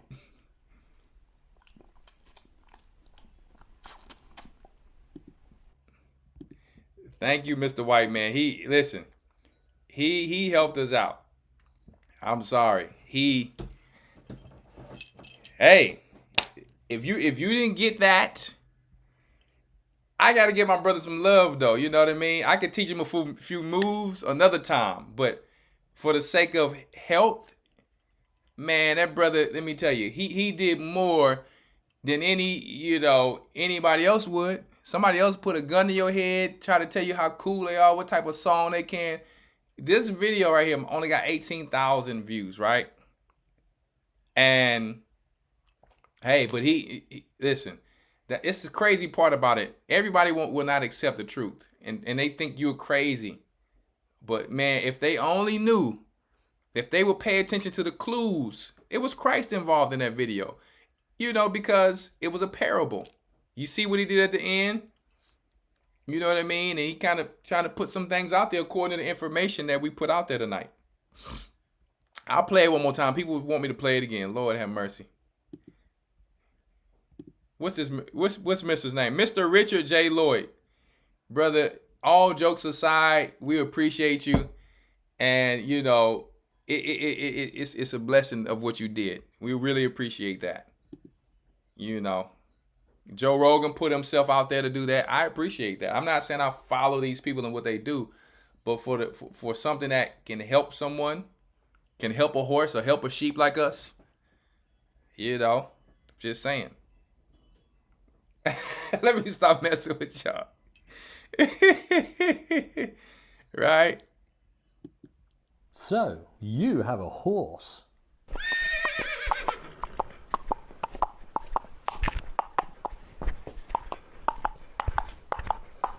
It's time for it. 1 second. A person said, Elder, I have a quick question. I'm allergic to iodine and all seafood. Well, listen, you have to find you're getting iodine in something. It just may not come from the fish, but you're probably not getting enough. You have to get with your doctor or your own self or do your own research to find an iodine that does not have sea stuff in it. I don't know how you can be allergic to iodine, but you may want to get your hands on, I know you can't see me, excuse me. I'm sorry, you can't see me. Get your hands on this book. Now, my iodine don't have shellfish, but I'm not going to tell you you should take it. That's for you, your doctor, and yourself. So you have to be an adult, be responsible, do your research. Okay? That's very important before you put anything in your body. All right? Worming medication. You've brought this stuff, but you've never used it before. And maybe a bit worried about administering it. Well, worry not, dear friend. Allow me to be your guide. Step 1. Weigh your horse. I found placing a selection of Caracas carrots on my bathroom scales worked a treat.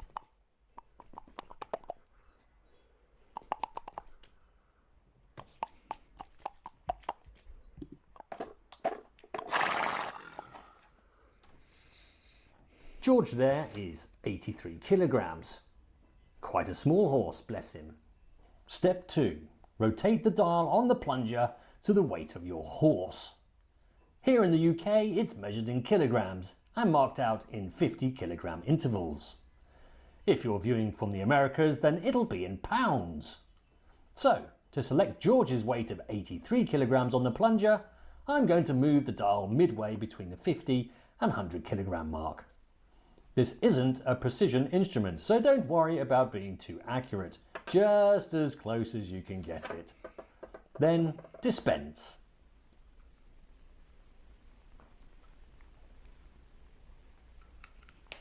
Step 3. Mix it with something palatable. It tastes awful, apparently. George enjoys it with some Greek yogurt. Step 4. Feed to horse.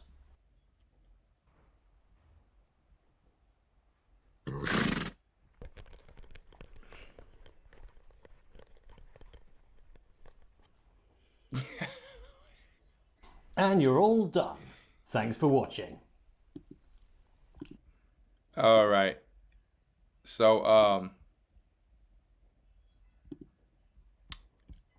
I think my wife just sent me the one, this last one I want to show y'all. Just a little bit more information about ivermectin for your horses and your sheep and your livestock.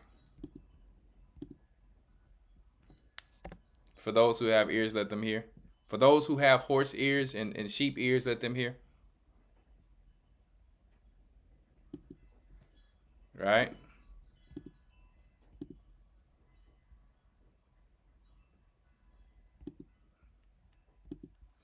So I just wanted to read this really quick. This is the last article of the night, and I'm going to go get me some of this beautiful Thai soup. Boy, they make some good Thai soup. You know what I'm saying? Good old fresh meal bread they got. So this is isglobal.org, ivermectin from soil to worms and beyond. The incredible story of the drug's discovery, impact, and possible future uses. What do penicillin, aspirin, and ivermectin have in common? Apart from the fact that they rhyme, all three belong to a very select group of drugs that can claim to have had the greatest beneficial impact on health and well-being of humanity. They have at least 2 other things in common. All 3 things were found in nature, and all 3 led to a Nobel Prize. Aspirin derived. I want to get to specifically ivermectin. And this brings us to ivermectin. Not likely a drug you will have in your first aid kit, like aspirin or penicillin, but definitely a drug that has improved the lives of millions of people since its discovery in 1975. The long journey of a Japanese soil sample. The story of how ivermectin was discovered is quite incredible. In the late 1960s, Satoshi Omura, a microbiologist at Tokyo's Kitasako Institute, was hunting for a new antibacterial, compounds and started to collect thousands of soil samples from around Japan. He cultured bacteria from the samples, screened the cultures for the medicinal potential, and sent them to 10,000 km away, all right, to Merck Research Labs in New Jersey, where his collaborator William Campbell tested their effect against parasitic worms affecting livestock and other animals. One culture derived from a soil sample collected near a golf course southwest of Tokyo was remarkably effective against worms. The bacterium in the culture was a new species and was baptized Streptomyces avermitilis. And the active component named ivermectin was chemically modified to increase its activity and safety. The new compound, called ivermectin, was commercialized as a product for animal health in 1981 and soon became top-selling veterinarian drug in the world. Remarkably, despite the decades of searching, S. avermitilis remains the only source of ivermectin ever found. So this was found not in America, not in Canada, not in Australia, not in the Mother Earth of Africa. It was found in Japan. I'm not saying it's nowhere else, but they haven't found it nowhere else. Okay? So yeah, when Jake went over there in the dynasty, with our dynasties, now I'm just messing around. It just so happens they found this there. Now, whatever they were doing in the ancient times, they were drinking beer, what they call ale. They were drinking ale or beer. They were drinking wine, like more probiotic type of wine. Okay, they were dealing with kefir. They were still making fermented foods. Okay, and things were just not so harmful back then, where people were getting filled with heavy metals and toxins. They did have parasites, but they were better off in the way that they were living back then. Okay, so you can go more into let me see. Let's go here really quick. Campbell urges colleagues to study ivermectin as a potential treatment for onychoriasis, also known as a river blindness, a devastating disease caused by worms transmitted by flies that left millions of people blind, most in sub-Saharan Africa. The first clinical trials in Senegal showed that the treatment worked, and ivermectin was approved for human use in 1987. Since then, more than 3.7 billion doses donated by Merck Laboratories have been distributed globally in mass drug administration campaigns against onychoriasis and lymphatic filariasis, another disease caused by worms, which causes severe swelling of limbs. The impact of ivermectin decreasing the burden of these devastating diseases is immeasurable. Okay, deservedly, Omura and Campbell won the Nobel Prize for Physiology and Medicine in 2015 for their discoveries. So, it goes into more, right? Scabies. It says ivermectin has also proved to be effective against external parasites as head lice, because there's one that you can actually pour on your animals. Okay, you can pour it on the skin, and it specifically goes to the skin. Okay, I put it on my cows, I put it on my sheep and my goats. Sometimes I give them the paste. All right, but there's one that works internally and one that works on the skin. All right. So, yeah, I'll put the link in here so you guys can read more on it.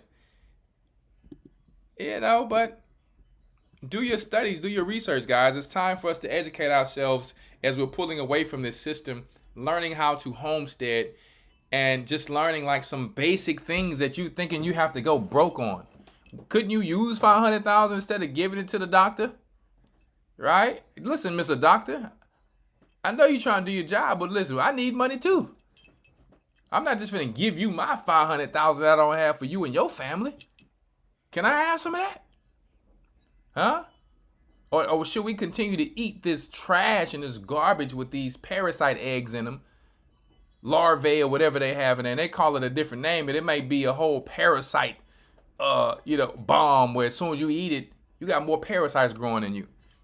It might be an antibacterial type of preservatives, like some of these things they put in some of this sausage, some of these preservatives. See? Yeah, Hebrews. Just because you Hebrew and they say beef sausage, don't forget they make the sausage with pork skin. And then sometimes they have a lot of poisons in this stuff, so you have to pay attention sometimes. Educate ourselves to learn where to go to get certain things. All right? So I'm going to leave it here. It's late. I'm not going to open it up for calls. I will do I can do a Q&A next week. I can do a Q&A because I know a lot of people been having a lot of questions on, different things. Don't forget to get this book, The Iodine Crisis. All right? And if you want to pre-order your Lugo solution, all you do is go to KIIYSupplements.com. All right? Don't eat the blood. All right? Don't eat the blood. All right? So you can get it from here, all right? You can get your Lugos here. You can get other things like something to keep those hormones up, keep those estrogen levels down. And you have to educate yourself on this one here because it's so many things. Get the book Iodine Crisis, where the doctors are telling you in there, all right? And look at the Patreon that I did last week. Check it out. So stay tuned for the Hebrew and Bible Academy this Sunday, every Sunday, not Monday, okay? And you're going to get your mind right. I'm glad you guys came in tonight. Can I do a lesson on the antioxidant flowers and plants that grow around us that we can use like dandelion so we can spot what's good for us in the wilderness? I have a book on that, but listen, I might do a lesson on that, but I mean, I have a whole book on weeds and things that are good for us. I might do a lesson on that, but I mean, you really could just order the book, and I'm not trying to be rude, but it just depends. I'll think about that, right? So make sure you guys are staying healthy out there. Stay away from the blood. And like Mr. William Rowland said, it's a lot of parasites when you don't cook that meat correctly and you don't get that blood out of there, right? So I'm going to get out of here. I'm a little hungry. As a matter of fact, it's 10 o'clock at night, but I'm going to check on my goats. It's a little cold out there. I want to make sure they're good. And what was the name of the book? Yes, ma'am. Miss Sharon Brown, is called The Iodine Crisis by Lynn Farrow. Lynn Farrow, I need a little money, baby. I'm promoting your book. Can you give me a little $1? Can I get $5? You know? But, praise the Most High. Shalom, Miss Danita Atkins. Shalom, Felicia Henry. Fog Fitness. Shalom, Fog Fitness. Jogging in the fog. Anyway, see you guys at Passover soon, if it be the Most High's will. Keep us in prayer. Hold up, what she say? Oh, I'm sorry, Miss Brown. The weed book. We're not talking about weed you smoke. She's talking about weeds in the garden. I will get the name of that book. It's in my library. I have so many books in my library. I'll try to get that book next time, all right? I'm going to get out of here. I'm going to get out of here. I got a lot of work to do. Stay tuned. Lion King will be dropping some new material. Lion King is going to be dropping some new material. Just be patient. I'm not going to tell you what it is. It's just going to come out. And you're going to love it. I got a lot of stuff in the arsenal, and I'm sure a lot of our brothers and sisters do as well. So let's bring this kingdom down, and let's keep doing this hard work for our people, and let's make it happen. All right. Shalom. And yeah, you can get this shirt if you want it. Proven by water and proven by fire. You know. So I'm wearing it again. I like to wear the people shirt up on the show. So my sister, you can put your little link in the chat where they can get this shirt from. This shirt, you know. But we're gonna get up out of here, man. Peace and blessings to you guys. Elder, I want some of that Alfredo salmon pasta. Listen, it goes down. It goes down. Let me tell you, it goes down. And we're not talking about that Alfredo in the can. You use that Alfredo in the can, it ain't popping. Don't serve me that. I need that. Get that cooking cream. Get that heavy whipped cooking cream and make me my white pasta. I make it like the Italians from scratch. See? You get your little how they say parmesan. I get the little parmesan, and you get that heavy whipping cream, a little butter, and you whip it up. Don't give me none of that stuff in the can. That ain't the real thing like that. I can't eat none of that. That's trash to me. I can't do it. That stuff tastes like air. Don't do me like that. Humble law keeper Shalom. Bless you guys. I'm gonna get out of here. Let me stop clowning around. Yes, indeed. So some people finna start getting on their cooking skill. They feel like, man, let me hit the YouTube. If I ever serve elders some food, I got to come correct. You sure do. Right? I'm from one of the best cooking places in America, Louisiana. And one of the best barbecue places, Texas. I don't know what they serve in California that's original. I know what Philly serve, cheesesteaks. That's original. I don't know what Alabama serve. And where did cheesecake come from? Where did cheesecake come from, y'all? I forgot where that come from. It got to be some original. Chicago, pizza. I know New York got some pizza or something like that. Right? All right, I'm going to get out of here. Stop messing with y'all. All right. Shalom. HistoryTimes.org. HistoryTimes.org. They got to show me the right place in New York, though. I ain't going to lie. It remind me too much of Alexandria, Egypt. They were feeding the cats while they were making the pizza. Nah, I got to go to a clean place. New York for cheesecake. That's what New York. I got to give New York for the cheesecake. There we go. I knew it was from New York. That strawberry, New York. My boys in NYC. Cheesecake, baby. You know what I'm talking about? North Carolina. I don't know what North Carolina is known for. But they were some very nice people in North Carolina. I'm going to say that. They were very nice people. They were saying hi everywhere you went. Florida. What you known for, Florida? His Northern Kingdom food, probably, huh? Little Haitian food. I'm starting to want some cheesecake now, but don't serve me that cheesecake with the cream cheese with a bunch of chemicals. It got to be it need to just be three natural ingredients in it. They say that ain't fair. You gonna say only Texas with barbecue? No, Tennessee got barbecue. I just ain't heard about North Carolina yet. Outside of Texas, barbecue, that's probably it in Tex-Mex. But, Georgia soul food. There we go. Florida known for key lime pie. I ain't never heard of that one. See, and I've been around. I like me some key lime pie. I would listen. As long as it don't have a bunch of preservatives and chemicals, we good. Yes, indeed, New Orleans, Louisiana really got the best food. That's just the truth about it. Memphis barbecue, right? Yep. I think Memphis got some barbecue sauce they sell in there. Jamaican, Florida should have Jamaican and Cuban. Yeah, I know. I'm gonna have to see if they got some good old food out there. I'm sure they do. They got a bunch of Jake out there. But Philly cheesesteaks, serious.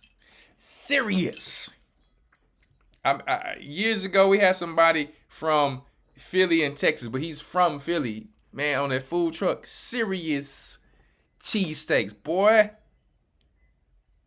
Florida key lime pie, that's crazy. I ain't never heard of that. That's what's up, though. Oakland got something out there?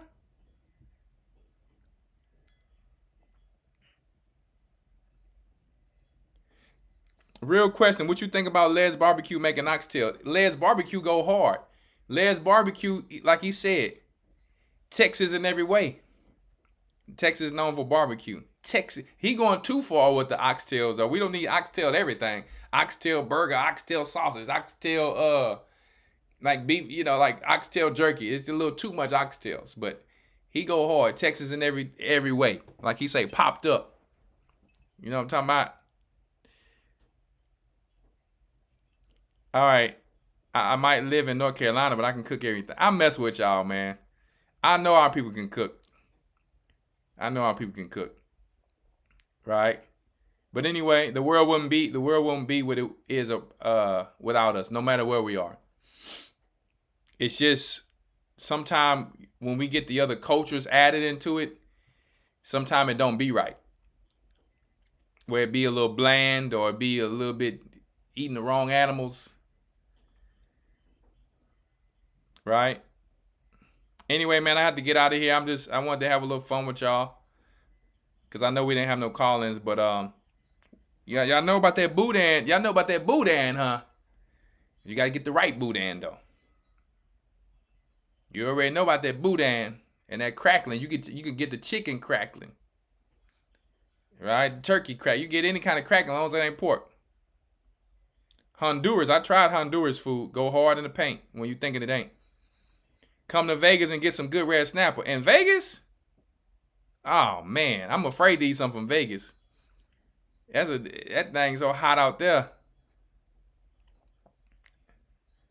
But hey, I ain't gonna doubt it. As long as Jake cooking it,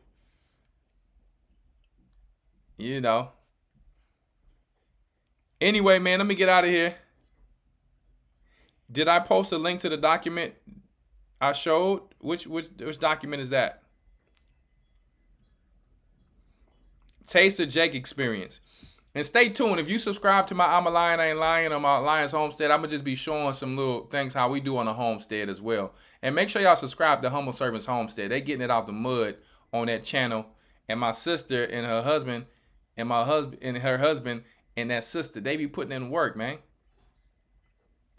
If there's some other homestead channels out there, let me know. So our people can learn from each other. Because a lot of YouTubers be lying out there.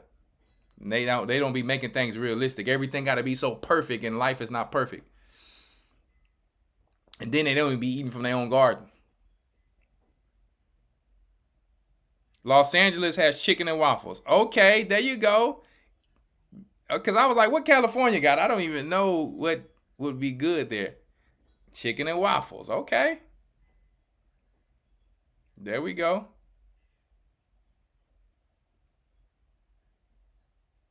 All right, well, I'm going to get out of here, man.